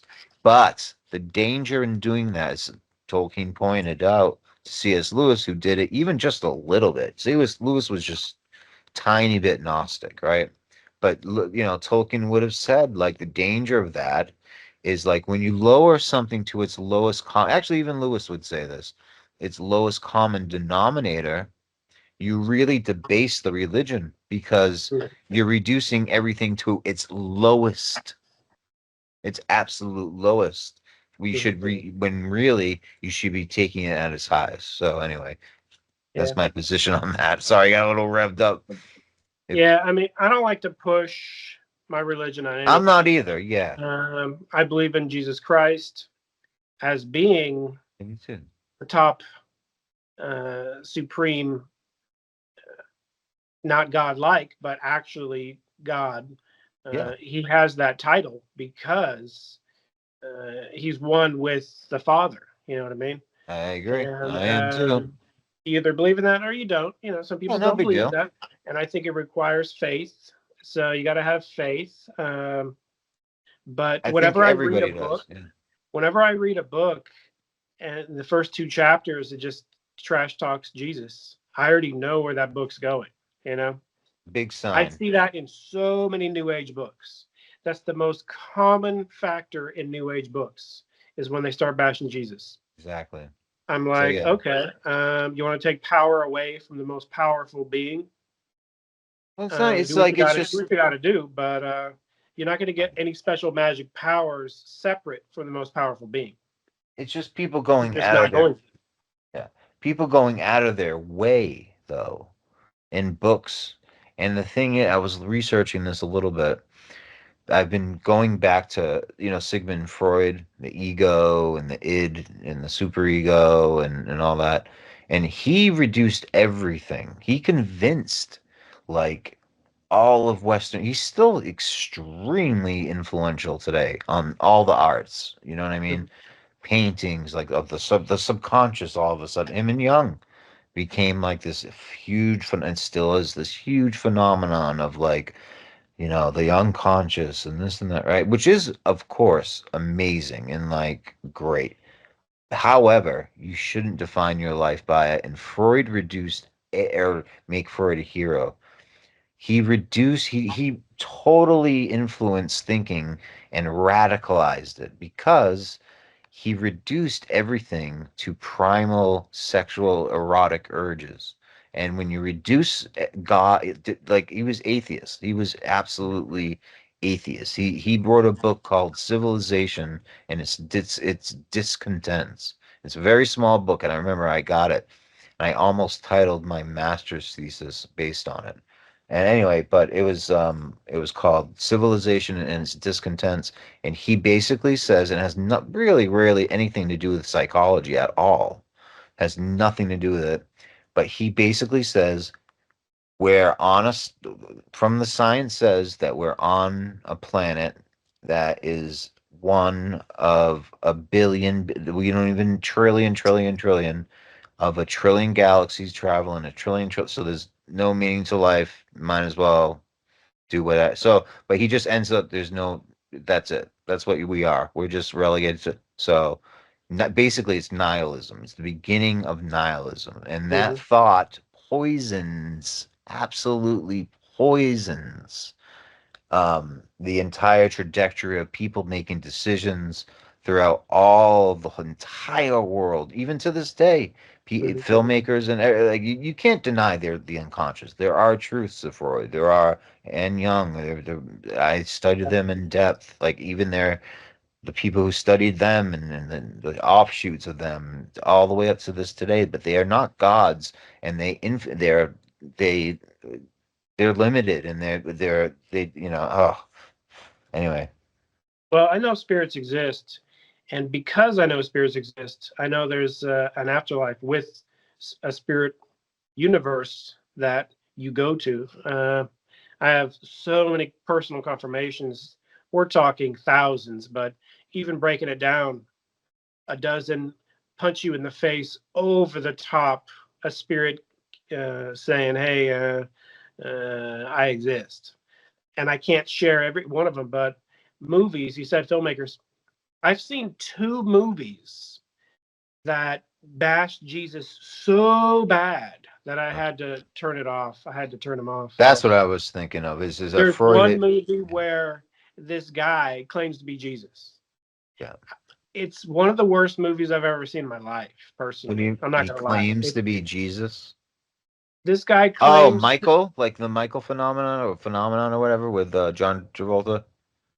That no, those no, movies. no, no, He's no, an no, angel.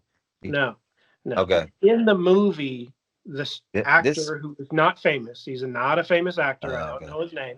Everyone in the entire movie is not famous. They don't know the name of a single actor. Wait, is this a So Tubi it's a low movie? budget. It's a low budget Yeah, yeah, movie I was gonna say. where a group of people are drinking wine at dinner. It's almost the worst setting for a movie I've ever. It's the Oh, premise alone. It's almost the worst premise for a movie I've ever. I I couldn't love that you conceive of a watched that. premise this bad. But Yeah. this is the entire movie. Is this on Tubi, by the way? Do you know the movie? Can we give a shout I out? didn't watch it on Tubi. I Okay. watched it pre Tubi's existence. So Oh, I wow. did watch it like 10 years ago, Okay. maybe 8, 7 years ago. I can't remember where I watched it, but I watched it for free, and I watched it. I watched half of it and I turned it off because I couldn't get past. I couldn't get past. I'm surprised I made it halfway. This is the entire movie. There's a dinner party where people are chit chatting. Oh, what do you do for work? Oh, so it's, import export. Oh, what do you do for work? Oh, I work in sales. Oh, what do you do for work? Oh, I'm 5,000 years old. I'm Jesus. No big deal. Oh, what do you do for work? And you're like, what? You're Oh, what? I mean, he didn't say he's Jesus off the bat. He says he's Jesus like 20 minutes in. oh wow. He I says he says that he's immortal and he can't die and he's lived thousands of years and he has vague memories of something about a cross or whatnot. They're like, "Are you Jesus?" "Oh yeah, I guess so. My memory's not perfect, but yeah, I think so." And that's the movie. huh. That's it. There's no punchline. There's no So anything. it's It's just about a people person. continue to drink wine and they ask him question after question about history. Yeah. And what it is an anti-Jesus person giving Yeah. anti-Jesus propaganda, anti-Jesus, Interesting. anti-Christian. The whole movie's anti-Christian. That's Well, it. That's the whole it's movie. fascinating. One like and then begin. Listen, most of my years I wasn't a Christian at all. I was raised with very rare, not that much spirituality to it at all. I had to find it on my own through Mhm. martial arts and through my own searching and stuff. But um, I always had respect and was always humble. And I think that's like the thing. And but I ended up finding Christ. But once you are aware of it, of the truth, and then you just begin to see it mocked Mhm. mercilessly. There's no other faith. Like, listen, there's nothing against the school I worked for, right? That was a really nice prep school. It was a private prep school I worked for at this place. It was a long time ago. But so it doesn't matter. But I'm just going to say that this is true of many schools. This is true of not just schools, any workplaces, stuff like that, where they celebrate days and to be diverse and stuff. And I have nothing against that. Not, I'm all about pride. I'm all about diversity, but they and they would celebrate everything. We'd celebrate. That's fine. The more holidays I see, the merrier, in my opinion, right? Mhm. However, you do get to see like not the media, Hollywood, everything. It's okay to bash Christians. It's okay to make fun of them. It's okay to bully them. It's okay to make assumptions about them. It's okay to defame them. It's okay to this and that them Yeah, because because it's true. It's the true religion is the real reason. I But know. because they don't really, it's forgiveness and stuff like that. But like the thing is, it's making a huge comeback according to like priests I've talked to and like different like people from around, I don't know, not that many, but like from what I'm kind of noticing is that there's been like, oh, Christ is cool. Yeah, being like, Christian, which is kind of also like but the more the merrier. The more to come to the I mean, church.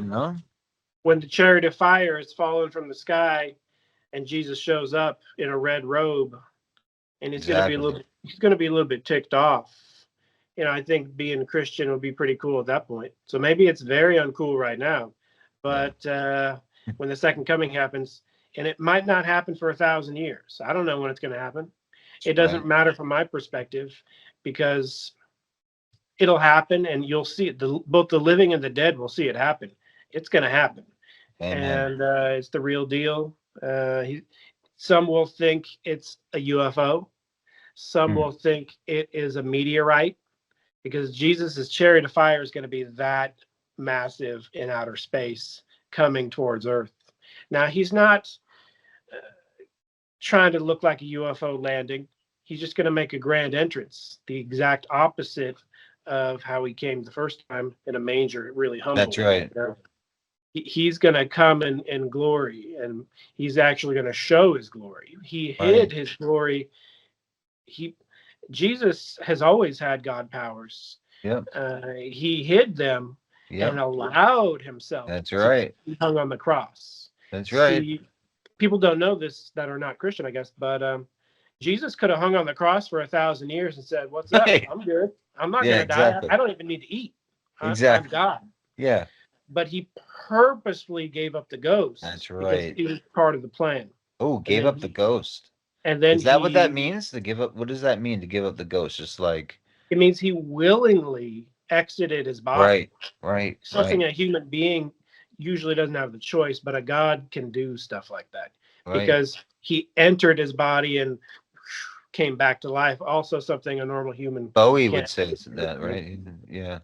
But so he resurrected himself, and he Yeah. will resurrect everyone else eventually. And you want to be on the good side of the resurrection, not the bad Yeah. side. Even from that point of view. Yeah.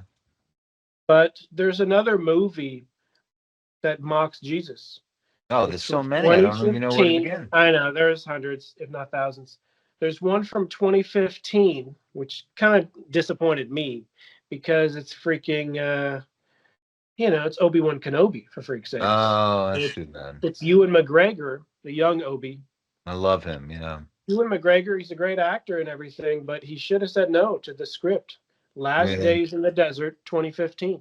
So Last Days in the Desert is an anti-Jesus movie What's it about? where Ewan is playing Jesus, Oh, wow. and it's written obviously by an anti-Christian, anti-Jesus scriptwriter Why? because he doesn't perform any miracles. He's just some dude, and his name happens to be Jesus, and he somehow gets followers, and he stumbles around like a drunken fool the whole movie. What the hell? And I had to turn it off after 15 minutes because Jesus. I knew where it was heading. If they make Jesus a drunken fool, then that's not the actual Jesus. Jesus Right. was not a drunkard. Yes, he turned water into Right. wine, but he did that as a favor at a wedding event. And that might have been one of the borderline when Jesus is like, maybe I shouldn't do this, but I'm a big fan of the family. I want to provide something they maybe couldn't afford. So I'll There's turn water nothing into wrong wine. with it. Nothing Nothing, wrong with nothing. that. But be everything is moderation, and Yeah. Jesus is perfect moderation. Yeah, so and Jesus drank wine. Back then, drinking wine was but one of the moderation. healthier things you could drink because it was sterilized. There wasn't bad stuff in it because But it was it's alcohol. always okay to But do he that. But drank it in imagine, moderation, and he probably never got drunk once ever. if they did that with Muhammad. They could never do that with Muhammad. They could never do that with Any Muhammad. religious figure, let's say there's a drunk Right. Buddha movie, that would Right. be respectful to Buddha. So when I saw that, I was like, "This is trash." I turned it off. Interesting. Wow. Yeah, there's a lot of trash like that.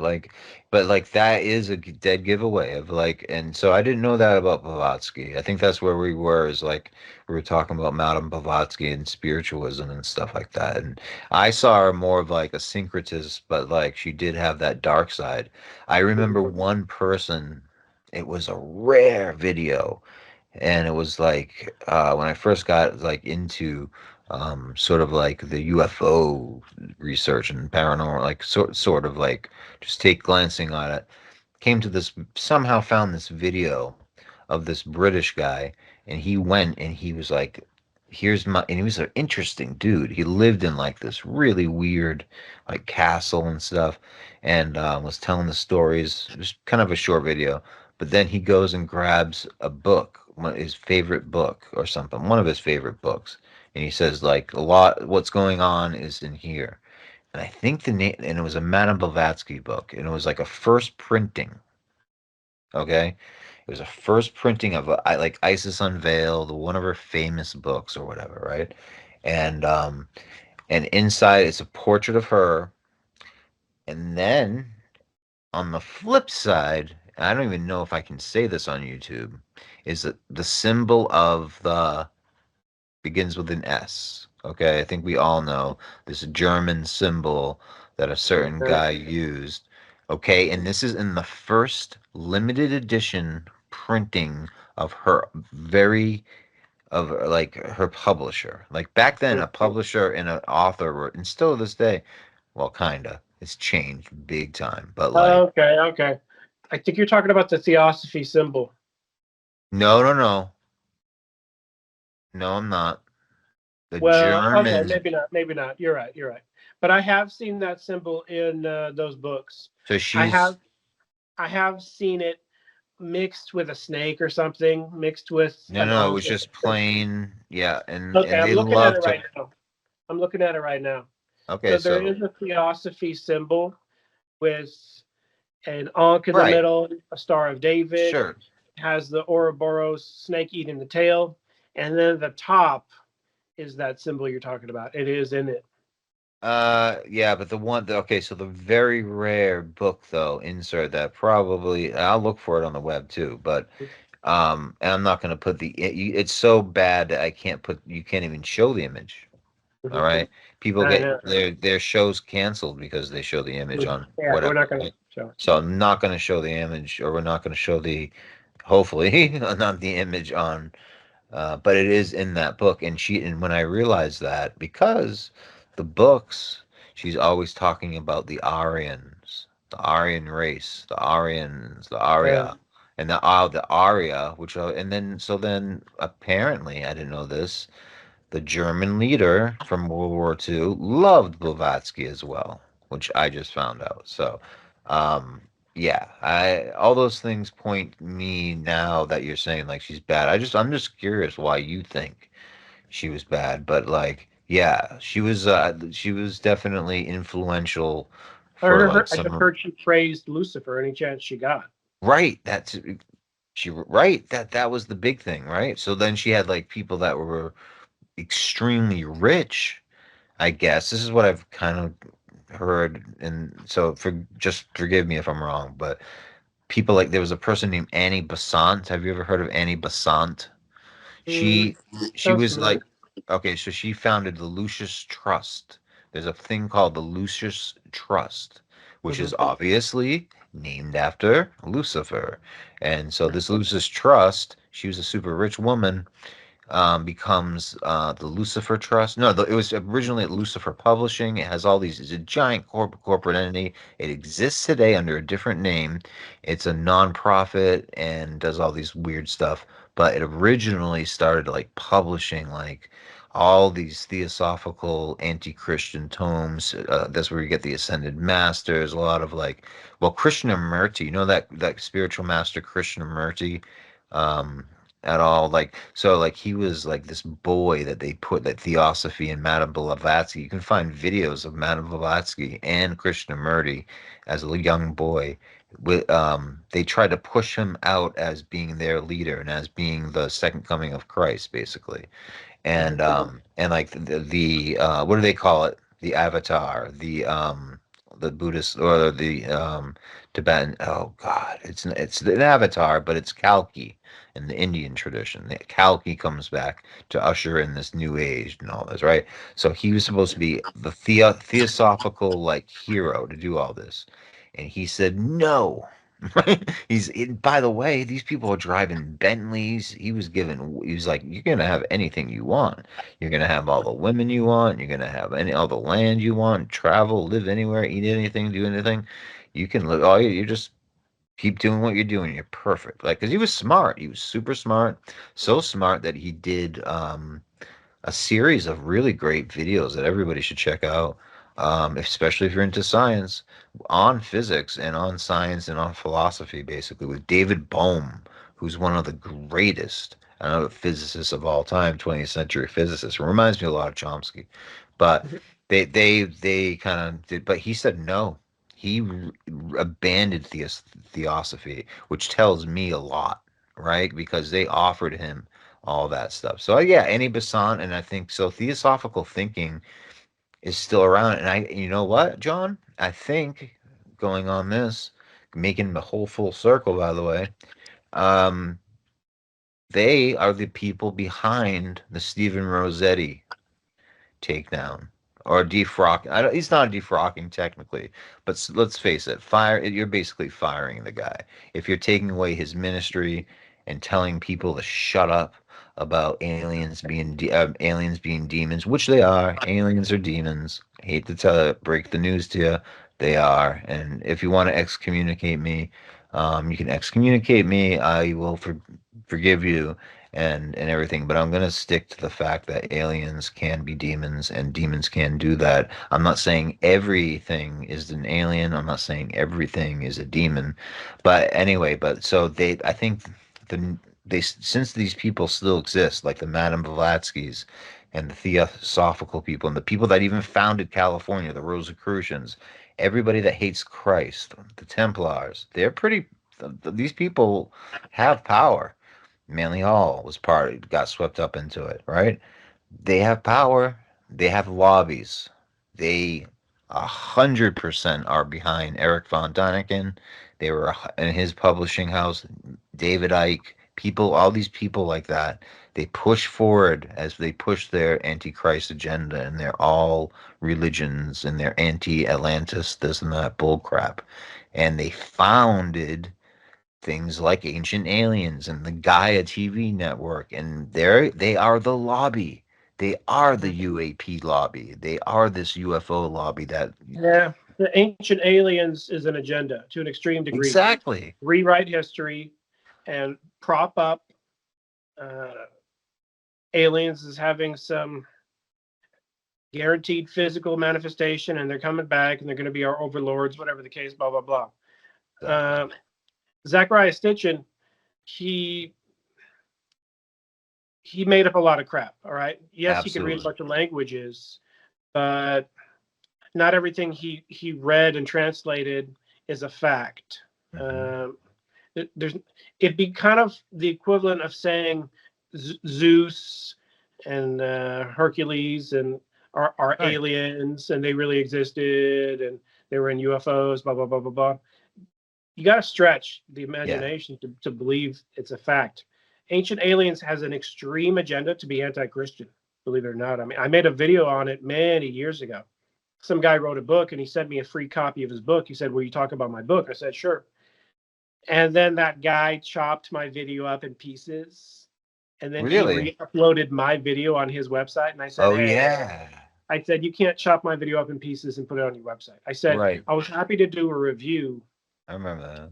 And you can post a link to my video. Yeah. But I don't like the chopping and changing my words.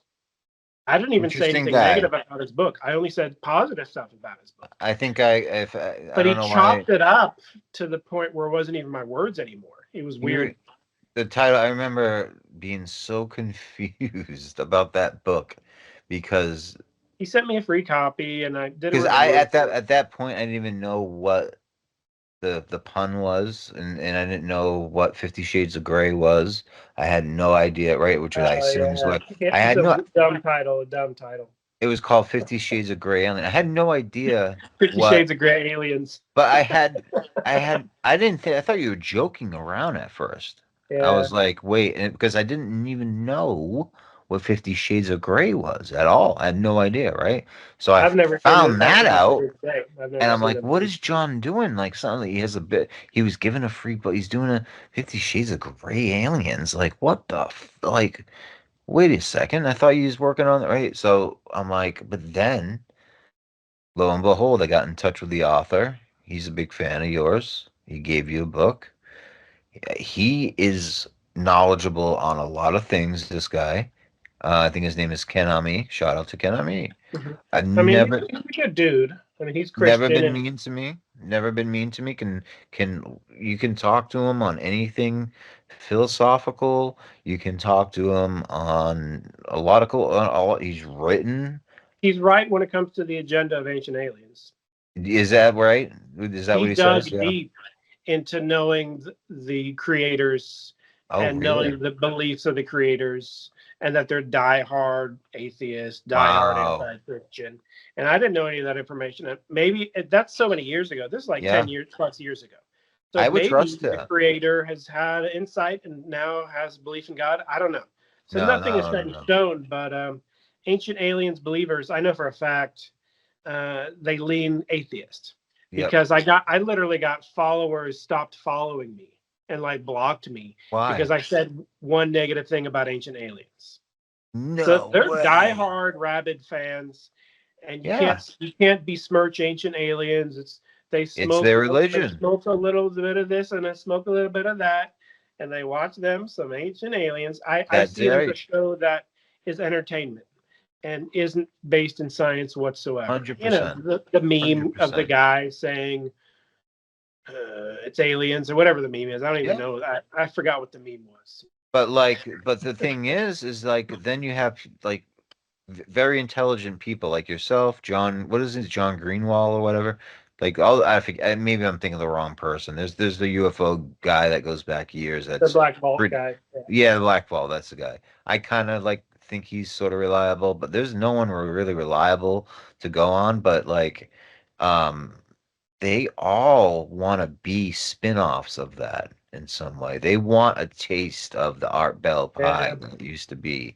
They want these never-ending conferences to go to and meet people, and all these things boil down to is like people that are trying to have a spin-off of something, you know what I mean, of Ancient Aliens. So like Ancient Aliens, like you said, is entertainment. And so people seriously are looking and take seriously what Tom DeLonge says, right? They take seriously. He hires Peter Levenda. He puts out all these, but then when I visited and I came across the photo, I'll I don't email it take to you. anything Tom Oh, DeLonge says wait. seriously, no So matter how many connections he has. I agree. I went to his thing and I remember signing the guest book. And what did I sign it? From Brandon and John Rasmus. You did. And I came across this photo like just a few days because I was going through photos just to delete because I bought a new laptop and stuff. Anyway, but like I came across that photo and in the bottom, his logo is like a Freemasonic G and stuff, right? But like, Mhm. yeah, he has a guest book, and I wrote that and a few other names like Paranormal Hood and a couple other people, and I saw that and I dated it and everything and signed it. But anyway, the point is, Tom DeLonge So I was very skeptical, of course, when he first came around the scene to the Stars Academy. Some were firm believers and everything was really cool. He went on Joe Rogan, totally blew it on Rogan. So now he has Corbell go on there, and all these other people are getting pushed on Rogan, and all I mean, I'm Lazar. not against him. Clearly, he's a diehard believer. There's No, nothing but wrong. his company, I like the fact that he's opened his conclusions to them being on a spiritual level. So I like absolutely. that. I do like that, and I do congratulate him on that. But when at the end of the day, when you look at the books of what To the Stars Academy is and what they promised, Hmm. I don't know if you've ever seen what they promised, but they Well, I know that promised, he had pieces of metal that turned out to be jack nothing, and he yeah, was going to have contracts to build UFOs. Never that's happened. what it was. So like Yeah. there, but and it all happened via an app. You were supposed to, he raised something millions of dollars, but it was a company that was amazingly somehow dead. But and what did you find they find in the court filings, and this is rarely if ever brought up ever, is that it's an entertainment company. And Mhm. he had to admit, just like Corey Good had to admit, Mhm. and all these spin-offs of Ancient Aliens, and probably if Ancient Aliens ever got taken to court, which I'm sure they probably have, um, it's an like you said, an entertainment company. Mhm. So it's in the same realm as fictional work, as a soap opera. It's in the same realm as a soap opera. So essentially, it's a soap opera for people who are so bored and like maybe like history a little bit and like want to learn more and also like to get their mind blown on some stupid level. I'm Anyway, searching for this UFO video that I saw a good okay. 10 years ago. It could have been 11, 12 years ago. I was just casually scrolling YouTube, but I do extreme deep searches. I know how the advanced search works. And to be honest, I don't. Google, YouTube specifically have recently, in the past 1 year, they disabled the advanced search features. Really? They disabled them. I You remember the used, cachet was pretty you good. used to be able to press on search. You used to be able to press advanced, and you used to be able to click on searching. You used to be able to search something and then go into filters. And in the filters, you could say over 20 minutes, under 20 minutes, you could say today, and then you could see it chronologically if you click today. Hmm. And then let's say you scroll to the bottom, you find the oldest one. They don't even allow you to find the oldest No, first. yeah, I noticed there But was a change. but Okay. you could search to an extreme degree. You can actually find my videos. Wow, you can actually you can find my video, but now you can't find it. But so anyway, there is a YouTube video I saw about 10, 11, 12 years ago, and he was in Europe, and he was someone standing on a balcony, and it's not the UFO video from Mexico. It was Europe specifically. Now, I what remember country? that. I can't remember. Could have been Madrid, could have been Monaco, could have been Rome. I Right. can't remember the exact European city. Hmm. To this day, I can't remember. Could have been Portugal, could have been Spain. This is last year? No, this was like 12 years, 13 years ago. Okay. So I can't remember the name of the video. It just said UFO in Spain or something like that. It was Yeah. Well, very what about vague, it? very generic, very small. It was the best flying saucer video I've ever seen in my Really? life. Really? I didn't save it. I didn't bookmark it. I was like, I'll catch that on the flip side. No Never saw it way. again. Got deleted, got No. scrubbed. It got scrubbed from the internet. Why? Wait, what made it compelling for you? It was a person filming on a balcony, and the balcony was like a very small balcony. It was Mhm. like, let's say they're at the top of a hotel room, Right? like a tiny little gated miniature balcony of a Hmm. hotel room balcony.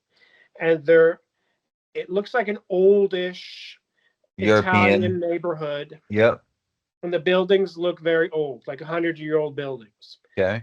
And they're just brown and beige and gray buildings, but you could tell they're about 100 years old. You could tell it's an old neighborhood. You could tell it's a fancy-ish hotel that they're in or apartment complex, and they're filming, and a flying saucer flies. We're talking 500 feet away from the camera. Wow. Very close. The greatest detail I've ever seen in my life. Wow, really? Saucer. And it spins, and it looks real. It's not CGI. It's not CGI. Okay. It doesn't look like a model. All the reflections looks like a massive object.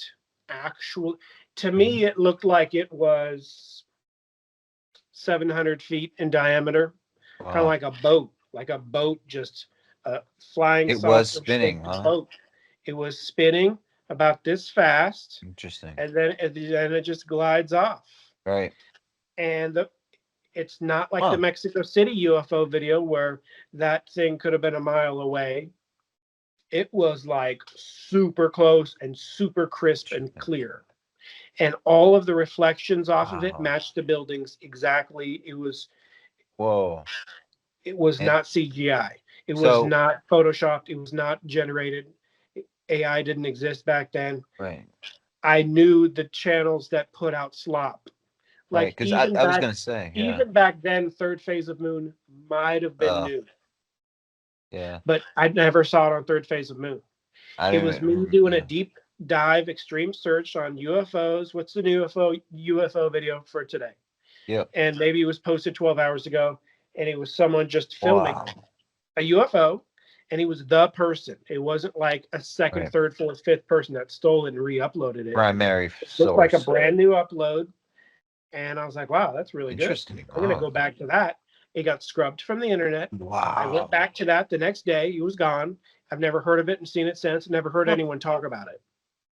So I think one of the ABC agencies saw it. They knew it's real, pulled it off the internet. Lightning just struck, that's going to be one of the videos that the government's holding in a vault somewhere. And I actually got to see it. I was going to say, John. Cool. I got to see a crisp, clear. Now, what did it look like? It looked pretty classic. Yeah. You could see a top part and a bottom part, and you could see a seam on the middle. Yep. I don't think you could see any lights whatsoever. No lights. I've never seen no portals, no windows. It looked I'm sure they're out there. Yeah. It looked grayish and whitish, and but it looked real. It didn't look like right. I was going to say plate. It looked like a real object 500 feet away. I mean, you're the first person I would run to if I came across something that I thought might have the potential of even closely being real. Like, I would run it by you, and I have before, and you're like perfect at it. But you don't. Like, I've never heard. I don't think I don't know if I mean, I have. When people say John Rasmus is 100% disbeliever about UFO, he only disbelieves it. No, right? Am I right? You do believe UFOs exist. Yeah, you have seen footage. You have seen footage. You have seen them. But you just don't think this footage is real, or like so. 99. Would you say like 99% of it is slop, basically? I went to a MUFON meeting once. No way, you did? Because I went to the bookstore, Bookman's. I want to go to one. Arizona, and I saw a flyer next to the free stuff. I saw a flyer, MUFON meeting, free entry. Yeah. And I was like, okay, sounds fun. I'll check it out. So I went to the MUFON meeting, and this was 15 plus years ago. It was a long time ago.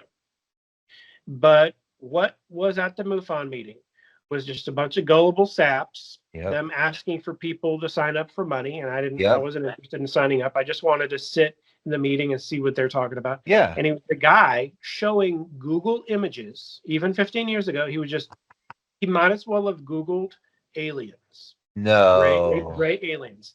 And then went to Google. No. Now, he didn't actually go to Google Images. He downloaded all these Google Images on his computer. And then he showed us a slideshow. And literally, I'm going to have to say 100% of the photos he showed were cartoons, AI. I mean, not AI, No. CGI. No Even back way. then, 15 plus years ago, there was tons of CGI. But he was saying it was real, right? Yeah. You know, he would show a photo of like Steven Spielberg, Close Encounters of the Third Kind, Alien, and say they're all real. And then everyone in the audience was like, yes, definitely. Yep, to this day on X. Indubitably. Oh, I've seen that one. I've seen that one. Yeah. Oh, yeah. I've been abducted by that one. Yeah. And I was like, what the freak is this? Is this some type In of the UFO discourse, cult? it's I think in the public discourse, or at least definitely on X, which is the vibe if you want to tap the pulse of things right now. And I think that's why Musk bought it. But anyway, but like if you tap that vibe, I think you'll see some really well thought out people about anything aliens will assume that, like, I saw a thing written about, I forget the guy's name, but he was John Lear, let's say, right? It wasn't John Lear, but let's say it was John Lear.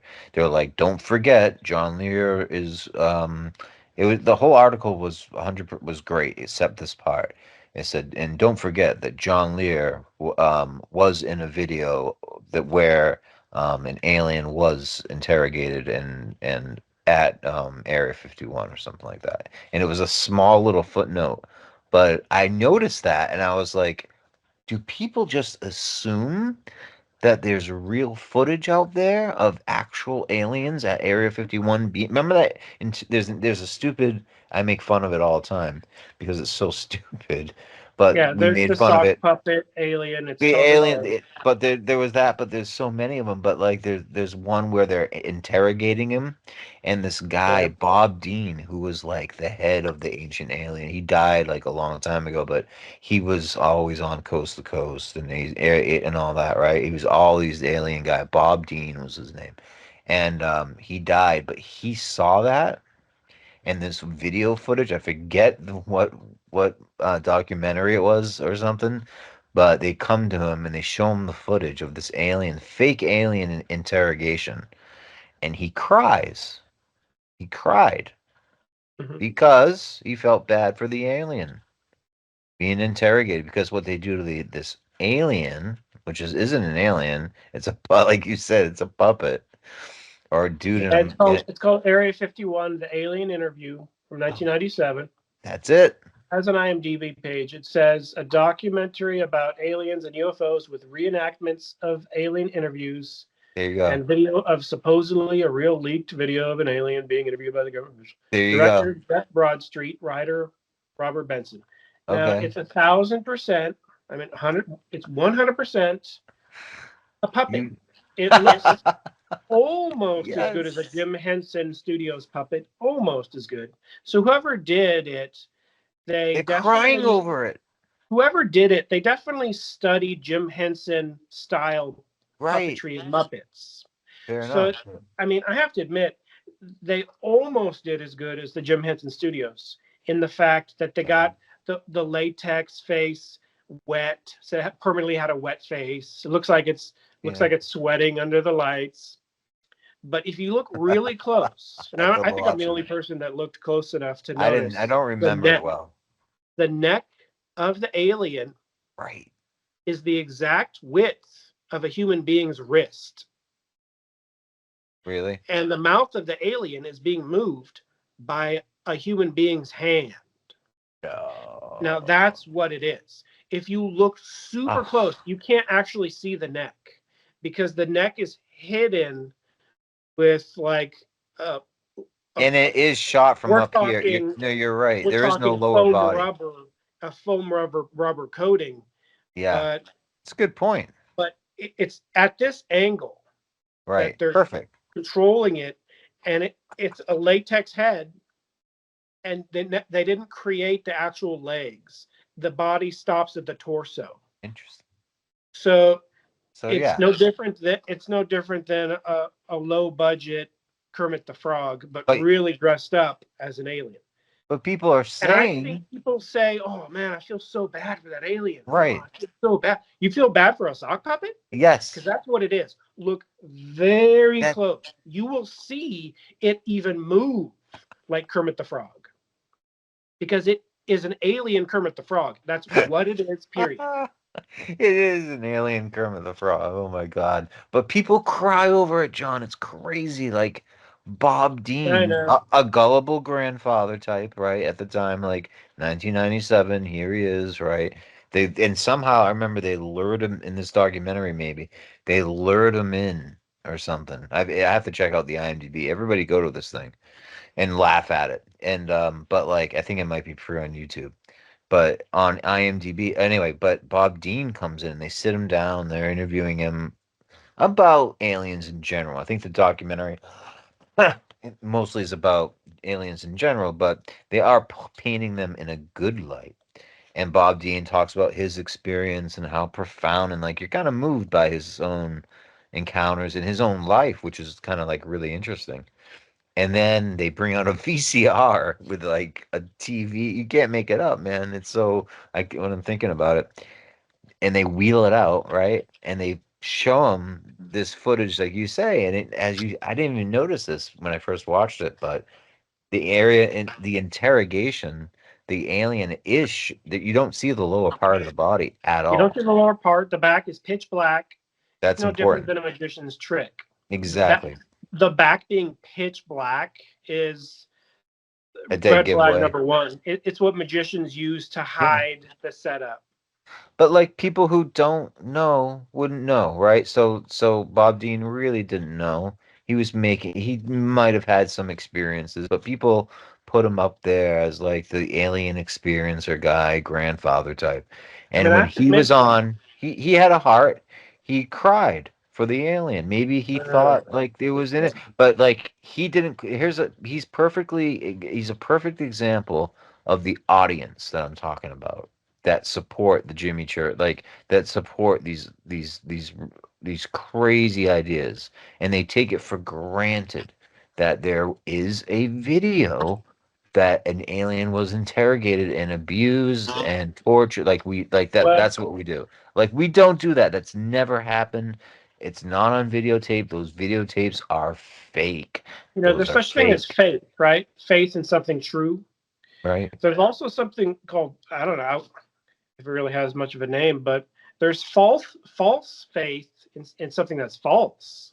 And Right. you can have false faith in false things.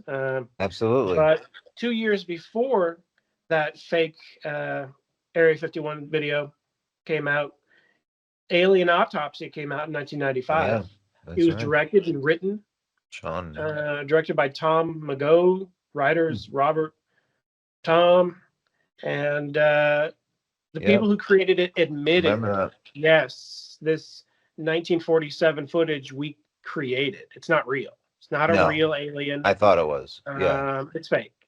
So I the was a people kid. who actually created it and sold it, I Yep, believe, to that's right. Fox. I think they sold it to Fox for $40,000 or something like that. That's what I remember off the top of my head. Could have been a Oh. different amount, but they sold it. It was Yeah, a and they made short money. film they Sean tells created. about it. Yeah. UFOs were hot in 95, 96, 97 because Sightings. because of 1989, Bob Lazar. Bob Lazar Oh, really that's true. started the pop culture phenomenon of Area 51, aliens, all this That's stuff. true. He did. And Bob Lazar, I did read an obscure UFO text from, I believe it's 1985, 1986, Mm. which mirrors the exact words of Bob. And I'll make a video about it someday. Other people have already found it, but not On too the many internet people. or a physical copy? I found a text copy on the internet for free, Okay. but you can also buy the 1986 physical version. Okay. It's one of those pulp dime novel esque Cool. little pamphlet booklets that would have been sold for $5 That's interesting. Wow. back in '86, and it's by a pretty famous anonymous source. And it has And a I don't want to quote, reveal it because I don't have that copy. I would like to grab but that copy. it has a quote or something You that could he actually said. get it on Amazon, but it said sold out last time I looked at it. Oh. And I think Bob read that. I think John Lear read that. Yep. And I think they came up with it, or maybe Bob came up with it on his own. Yep. Or mega believers would say, "Oh, it confirms everything he said because they both said the same thing." I could tell you one of the things that matches exactly from this 86 document, predating Lazar's mentioning it, was that the alien autopsy was real. At least a file on it was real. There you go. Exactly. Totally separate from this alien autopsy 1995 movie. And what it showed was the alien didn't have human anatomy on the inside, but it only had one organ on the inside. That's a very specific detail. One organ. One organ, right? So Bob Lazar said it had one organ, like a heart. I think he does that, yeah.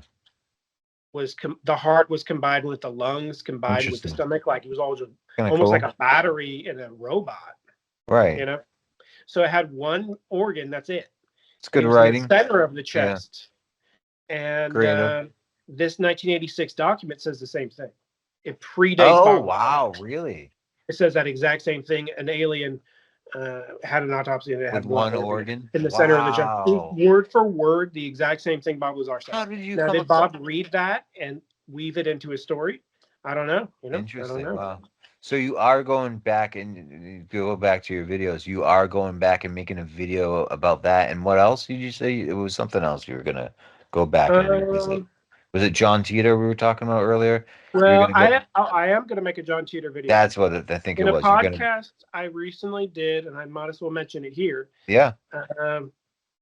I did hear the voice of a time traveler, in quotes, and I heard the voice of a John Titor dude, and he's not an expert like I'm an expert, but he is definitely in the top realm of John Titor celebrities, if you want to call them that. I guess so. Yeah. And their voices exactly match. Huh.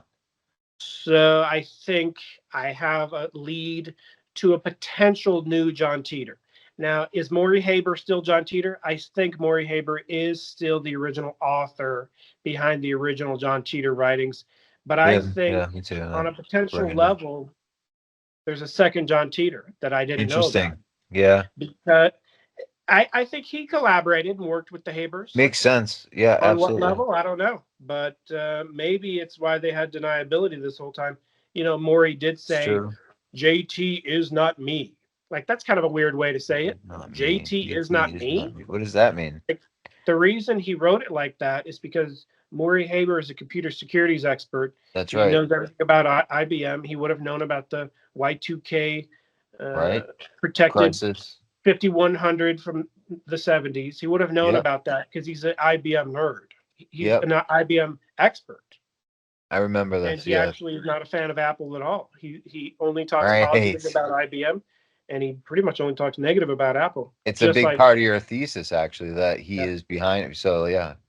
But this person with the same voice of a time traveler, I can't say too much because then someone will jump. No. Thank you. Me, but I have a lead of a new John Titor, I think, in collaboration with the Habers.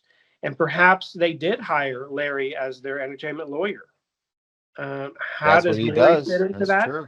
You know, even if it disproves my original thesis, as long as the truth comes out, I'm fine with it. And I know the truth isn't that he's a real time traveler. Okay, I mean, I know that that's not the case. I mean, I will say, like, and believe me, I kind of came in through your lens, through the UFO community for the first time, like, being skeptical, coming from a philosophical, scientific, atheistic sort of background. Not really atheist, agnostic, really. But I was, like, seeing it through you, and still remain that way. But, like, yeah, I am open. And I have seen certain images that I'm kind of like, but I'm smart. I guess I'm smart enough to. I don't like saying that. I hate when it left my mouth. I was like, oh no, don't say that. But I'm smart enough to know that my eyes can be deceived, and I'm smart enough to know that, like, if I look at something on Twitter or Instagram or video did you see the new latest video? I'm like, John, did you see this? And John will say, no, there's some blurry. The images, and if you look at it, the guys in the back, like, there's ways that I don't know. But I'm not gonna run with it and be like, oh my God, it's an alien. But like some people do. And that's all that is. It's like you're not really checking in. And have you ever, John, have you ever heard of a guy named Mick West? He's kind of Yeah. like a debunker and Mhm. of like all this stuff, and he has faced so much like harassment and just people bull like, but he does have like some people who try to like sort of debunk him on a good, but he just like runs through them because it's so. If you have any iota of like, I he mean, is a if it's a balloon, it's a balloon. I he's a mean, computer programmer. He did Tony Hawk. He's like a billionaire, a millionaire, multimillionaire. But like his like he has a bunch of free time and yeah, he devotes it to debunking UFO fake videos that most people think are real. And thank God there's a voice like John and Mick West. Like it's I important, mean, man. I do believe aliens exist. I do Yeah. believe flying saucers exist. I do believe UFOs exist. But I also know that the those balloons that are shaped like 1, 2, 3, 4, 5, Yeah. specifically for birthdays. Let's say Yeah. it's someone's 23rd birthday. There's a 2 and a 3. Yep. Well, there's a famous UFO, and it's the number one. It's the number one balloon. That's all it is. Oh, really? It's the number one balloon, period. And people was like, "Oh my gosh, No way. it's such an awesome shaped UFO. I can't believe the What? aliens appeared like an amoeba. Oh, the aliens are so smart. It's a number one balloon." No way. Come And then, on. there's a story of a pilot who's flying around in a jet. And he's like, "Whoa, we saw something back there. Whoa, a UFO. Let's check it out." And they turned around and they caught up to it Would because they never didn't know what it happen. was. Would never And happen. they Yeah. said it was a Bart Simpson balloon. No, stop It it. was a Really? Mylar balloon, not popped So it yet. was real? The Mylar 10, just like the number one balloon was Mylar. Oh, The Bart interesting. Simpson balloon didn't pop yet. Mylar, I have a balloon I love Bart from Simpson. I think it's for my 22nd birthday. I have a balloon. I have a Mylar balloon this big for my Whoa, 22nd birthday, and it still isn't popped. It still isn't interesting. deflated. So Whoa, Mylar balloons can last last a that long long? time. Wow, no way. Huh. And I guess they will pop if they get high enough. But if they can hover low enough, they won't pop, I guess, Interesting. Wow. Yeah, well, But no, I've here's never another seen one too.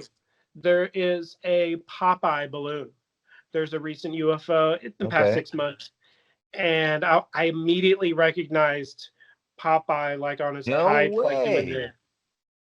You have to really look at That's it and so cool. realize it's a cartoon and realize what cartoon is it.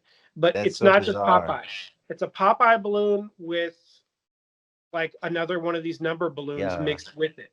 So there's like that's a number interesting. balloon turned on a weird angle, and then there's a Popeye balloon, and they're connected, and they're from a birthday party, and they float it off, and there's a That's thousand so photographs of funny. it from a mile away, and you can't Yeah. perfectly see what it is. And someone AI enhanced it, and of course AI turned it into some mecha tech thing with a bunch of nuts and Of bolts because course. Yeah, yeah. AI couldn't see that it was Oh, Popeye, wow.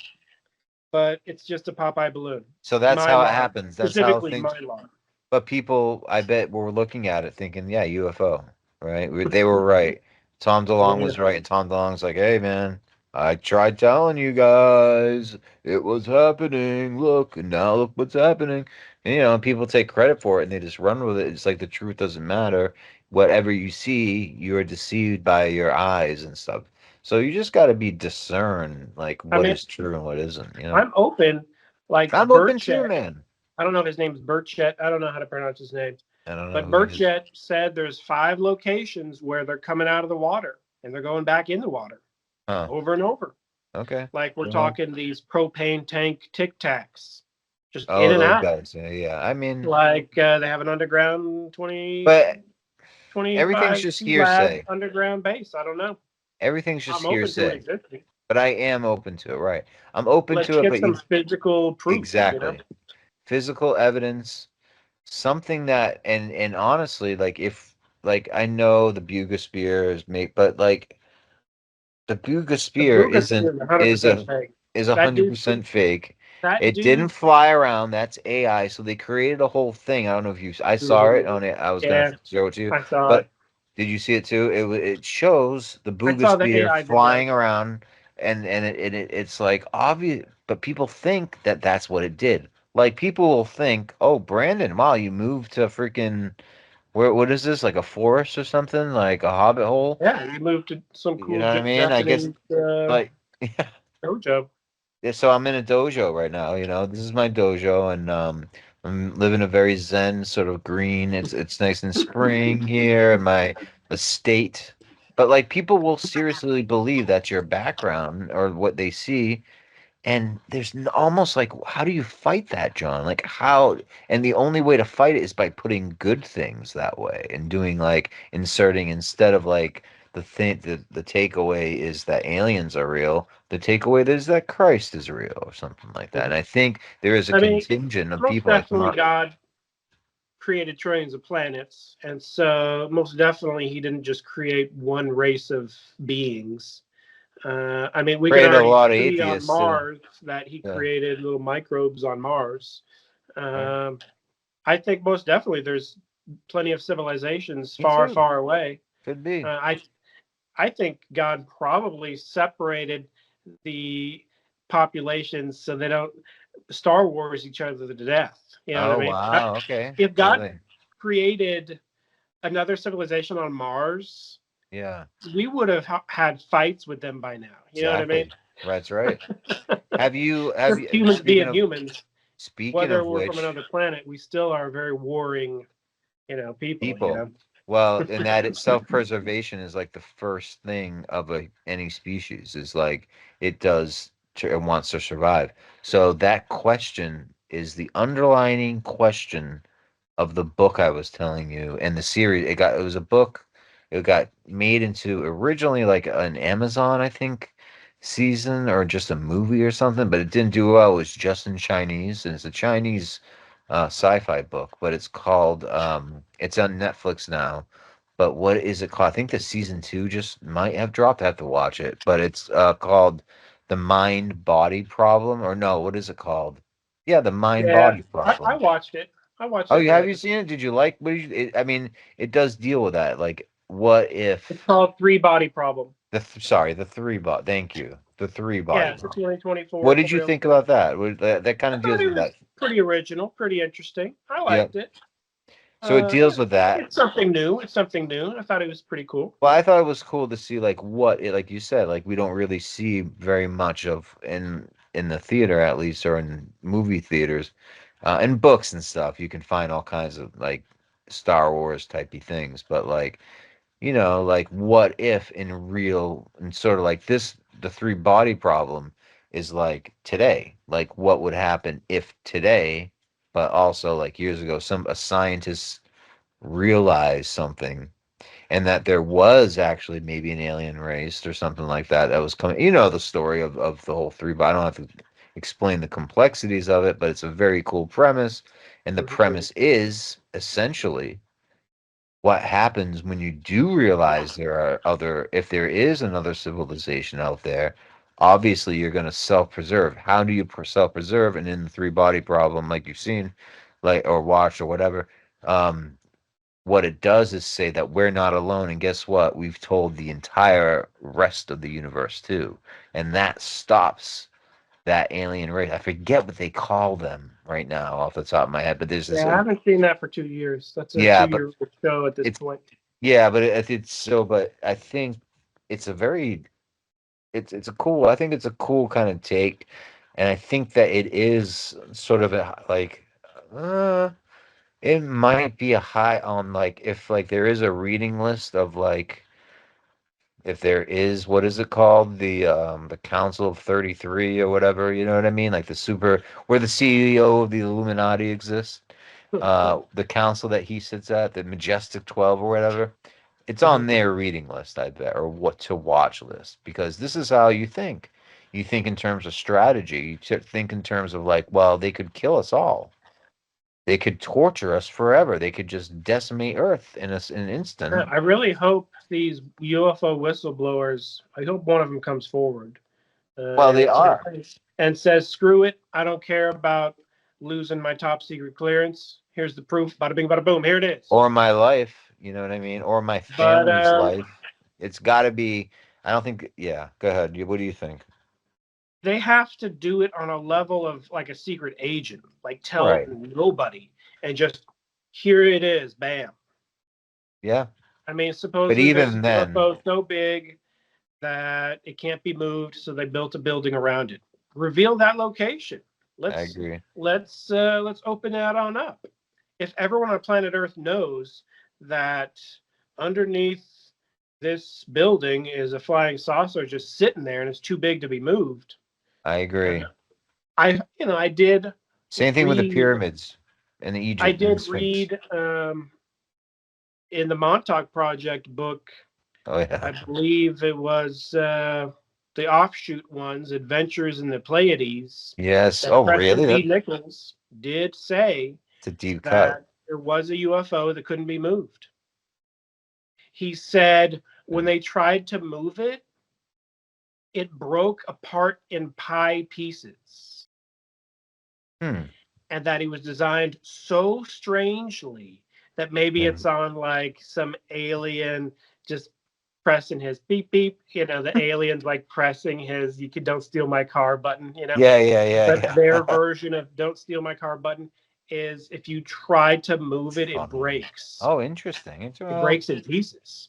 So I Oh, picture it, and I think Preston described it as a flying saucer that if you physically try to move it, it breaks in the pie pieces wow. specifically. Okay, that makes sense. I Like mean, maybe there's just a pie, Leonardo da Vinci like did that a, too. a piece of triangle breaks off, and let's say they try to push it, and it won't move.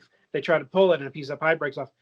But Preston also said when you walk inside of it, it's just like the Doctor Who TARDIS, Right. that the inside is like a Yeah. hundred. The inside is like 100 miles wide, and the outside is 7 feet wide. And I so he's like, yeah. "What's going on?" I He do said, "Time have and space is different on the inside of the vehicle." So that's I even though I I do don't believe that, it's an interesting right. concept. I think it's exactly. I think like exactly your approach is right. And I think that's why we agree and get along is like I'm not married to the UFO idea. However, I am open to it. Like I am open to like you said like it's kind of interesting. Like it is like and it does pose like kind of philosophical questions, but also like questions of like what is real, how do you verify what is real, and you can apply that to different like aspects of your life. You know what I mean? You can do it to like um, any part of your life. You know what I mean? And when you're invested, so you don't fall for scams over and over and over again. You know what I mean? Like a lot of people are preyed upon, not just their purse or whatever, but their souls.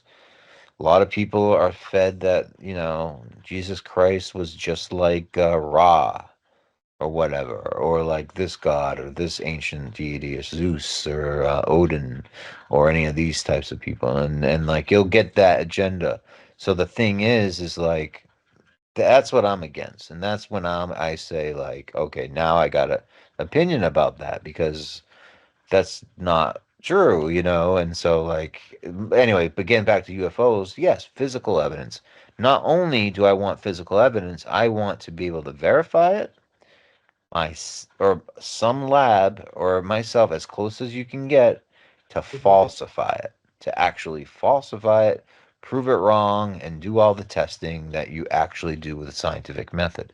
The Boogosphere, even though it's a fake, obvious fake, hasn't even done that at all, of course. No thing has done that. They've done fake autopsies. Emery Smith, this guy that used to watch a bunch of different people around here and used to be around here and ended up being like in the hospital because he was a raging alcoholic so bad, and like dating like supposedly like 10 different women at the same time, and he was involved with David Wilcock. This is Stephen Greer's doctor and apparently in his documentary, which I haven't watched. I've watched part of it. Acknowledgement, I think he was on, and he was like on interviewed for like the Nerdist and all this, like, you know what I mean, like he's kind of mainstream anyway. And this guy was the lab guy, so he would take the Atacata mummy and like verify it somehow, right? Or like, so he would take it would just show him in a lab, and he came out and he was like Corey Good's friend and all this stuff, but he ended up suing Corey Good, vice versa rather. Corey Good sued him. Blah blah blah. They had What a did he say falling about out. the Nazca mummy? So he verified. He did whatever Stephen Greer said. He just said, or Gaia said, and was just like, okay, well, you want me to verify it? Absolutely. Like, okay, I'll verify that it's unknown origin and that we have So he's no fake. idea. He's a fake person. He is a fake person, scammer, and there are medical doctors out there, unfortunately, that will be bribed off by fame and fortune, supposedly, ancient aliens' fame and fortune, temporarily then just to make you think that a mummy, but then you think that that mummy might exist, then you start to question Jesus. And then your whole life starts to change, you see? You see how Well, insidious it is, anyone hopefully? associated with the Boogosphere, anyone associated with the Nazca mummies, I want them nowhere near any real evidence, if any real evidence has come out. David Rush said there's a lot of pushback on the real evidence Right? that supposedly the White House is trying to release the real stuff, because all we got is the fake. I mean, we got some tidbits in text form, and we got some blurry splotches. And blurry splotches, the blurriest, we're talking blurrier than Bigfoot. We're talking the Bigfoot equivalent of UFOs is What what is they're it, the releasing in Patterson black and footage? white. Yeah. If there's a, I mean, the Patterson footage is pretty good. That's because it's the Patterson dude in a suit. That's why it's pretty good. They even showed his arch and his walk and his hunch was identical to Bigfoot. Like No it's way. anyway. No Aside way. from that, I think Joe Rogan accidentally proved the Patterson footage Jesus. fake. And I wouldn't say on an accidental level. I'd say he was right. What did he He say? he said the It's a bottom dude in of a the suit. Look at the foot. feet, right? Yeah. He said the very bottom, the undersole is pure white. Hmm? And that's because he's wearing sneakers I didn't underneath even that notice suit. that, honestly. I never noticed it, and I've seen the video 100 Right. times. So Joe Rogan must have really zoomed in on the sneakers because that's the case. Even modern day at a theme park, you will often see the very bottom has like a hidden, and then you see you see Converse underneath, not Mickey Mouse, but some of the little some of the lesser known maybe Universal Really? Studios That's true. characters. I haven't You'll checked, but see them yeah. wearing Converse under there, and it's because you see the nice decorative, and then there's Converse. Of And so course. in this case, he's wearing That some is flat. funny. I never He's wearing noticed some that. white, flat-footed, and it's not pure white. It's off-white because it's been walked around with, Right. but it's white soles walked around a bit. They're Look off-white. at the feet. All right. That's Bigfoot's right. not going to have pure off-white feet. Only sneakers are going to have that. But That's a good if point. Jaime Maussan or Dr. Greer have any scientific analysis on alien anything, I'm not going to believe a word they say. These guys are perpetual hoaxers. Oh, You know, yeah. Absolutely. Jaime Maussan is the #1 UFO hoaxer of Mexico. Yeah. Even people in Mexico know that's a Weekly World News equivalent guy.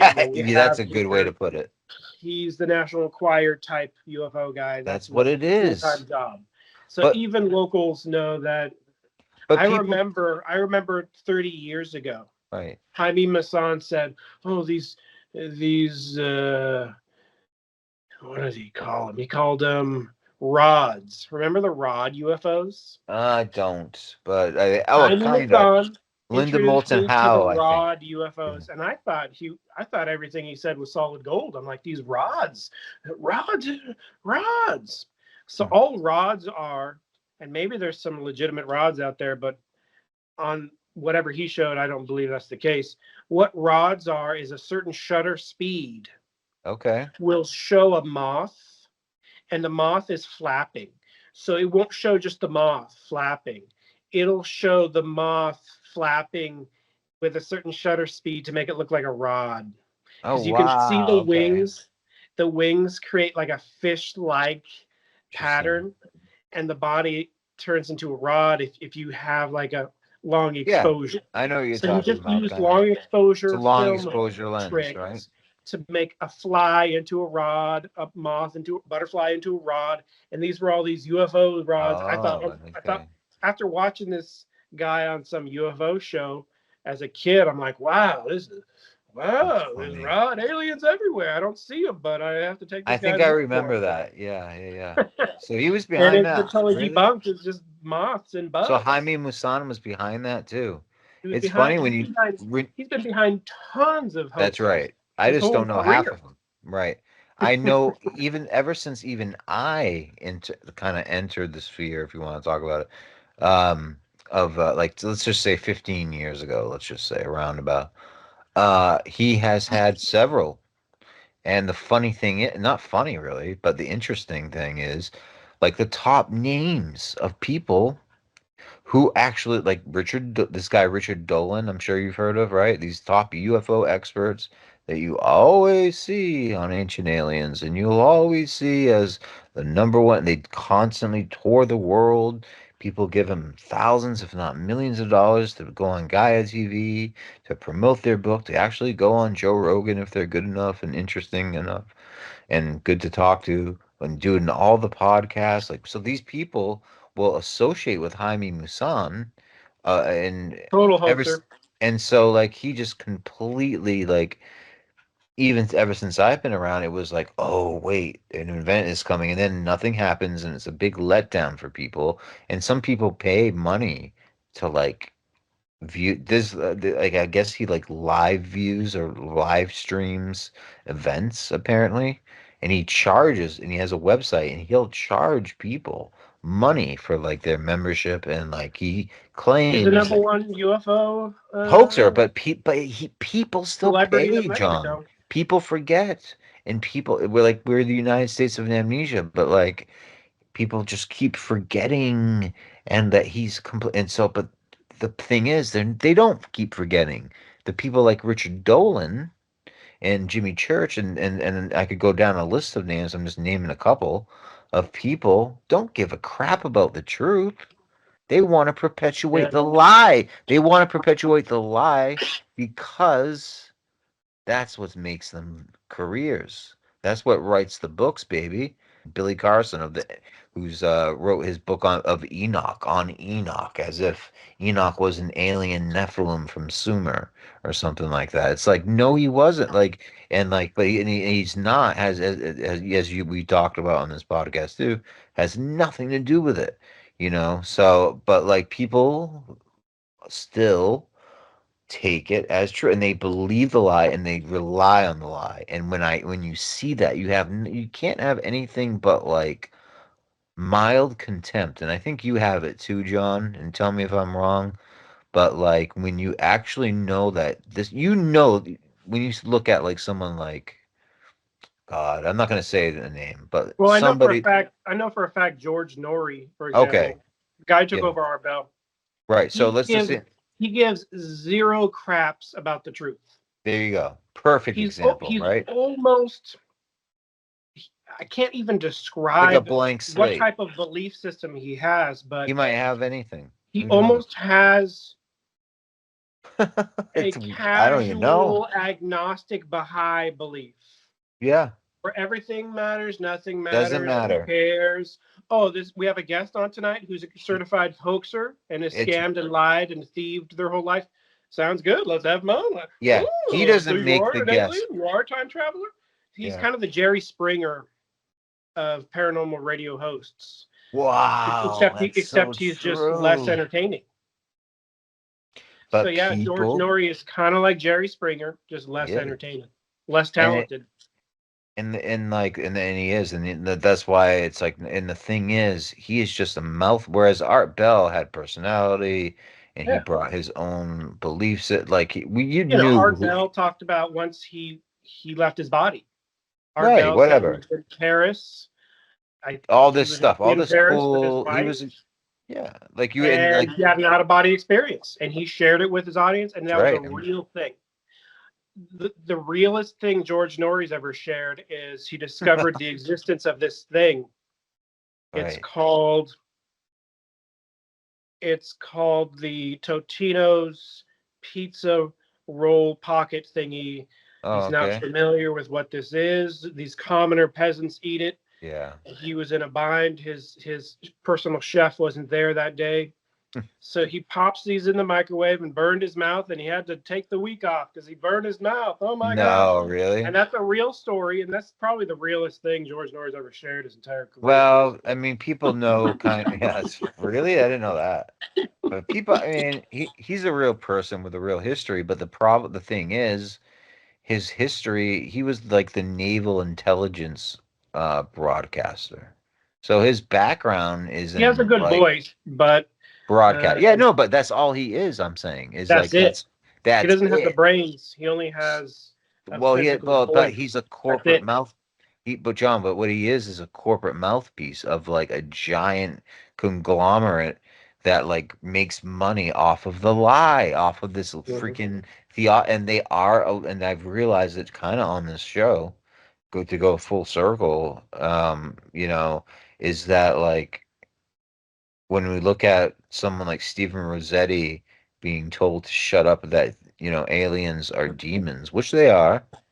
I'm going to stand by Rossetti Yeah. and Father A lot of Ripperger. paranormal UFOs are fallen angels of light, and they can fly, by the way.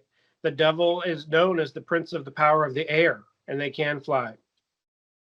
Absolutely, 100%. Well, yeah, and like, and the thing, and like, but it's such a technicality that they nailed Rossetti on, and the Vatican is not, and especially our Archbishop, who, of course, being Catholic, I guess I'm biased. Mhm. But as a Catholic, I'm saying I support Rossetti, okay? But I do support Catholic teaching. I don't think he was straying away from Catholic doctrine at all. Yeah. What they're saying, John, is that the Not Catholic, taking marching orders or what? well, yeah, basically, but like, no, but it's important that people have a consistent belief system, right? And the Mhm. Catholics were the first, actually, yeah, they were one of the first to set up like they were called universal. Catholic means universal. It Mhm. was like set up so that the dogma, as they called it, was like preached in the same language, written in the same way. That's why the Bible was chained up. It wasn't to keep people illiterate. It was just to keep it just sacred. All right. No, I do I agree believe that George. 100%. I agree Oh, sorry. Yeah. 100%. All right. Yeah, they have a tradition, and he went against it to an extent or something. If you do your own thing, I'm sure you're seen as an outsider, and it is very unpopular to say UFOs are demons. Yeah. Unfortunately, I've Rossetti. probably said it. I've probably said UFOs are demons probably 500 times online. And I would say 99% of the times I get ignored, some response, some troll response. Yeah. Only 1% of the time is someone like, yeah, I agree, man. It's pretty rare. Yeah, but I think the people who are the Vatican is going to see some pushback on this. And I think you're going to, because basically what it's nailing Rossetti on a technicality about UFOs physicality, okay? And saying that, well, you can't say everything's demons and you can't so what? All right, he was wrong about maybe he was wrong about one little personal assumption. You're going to strip him of his ministry because of that? I mean, I mean, some UFOs are physical, some of them are non-physical, and the non-physical ones specifically just assume for protective reasons that it could right. be negative instead of positive. That's all. I But the mean, it's a punishment, John, rational thing. It's pretty but rational. yeah, right. But the punishment that John that he's facing to take away his ministry, but also the message that it sends out to Father Ripperger, who you quoted today, Mhm. or was it today or yesterday, whatever it was. So whatever, like the handful of brave people that are going to stick to that. And I will stick to the fact because I have had experiences with both the demonic and what I consider extraterrestrial probably as well. And the subtleties all in between a little bit. And from my point of view, Rossetti was not straying away from doctrine. And Yeah, I I think think, it's taboo among atheists but it shouldn't be among believers. It's kind of strange. Yeah. All right. Well, I guess we got to cut it there. But And we got to it's wrap been it a up. while. I don't even know what time This is flies. episode 21. Thanks for watching the entire, almost 3 hours at this point. I don't even know, man. It went kind of long. Yeah, I did. But thanks for watching. Be seeing you. Be seeing you.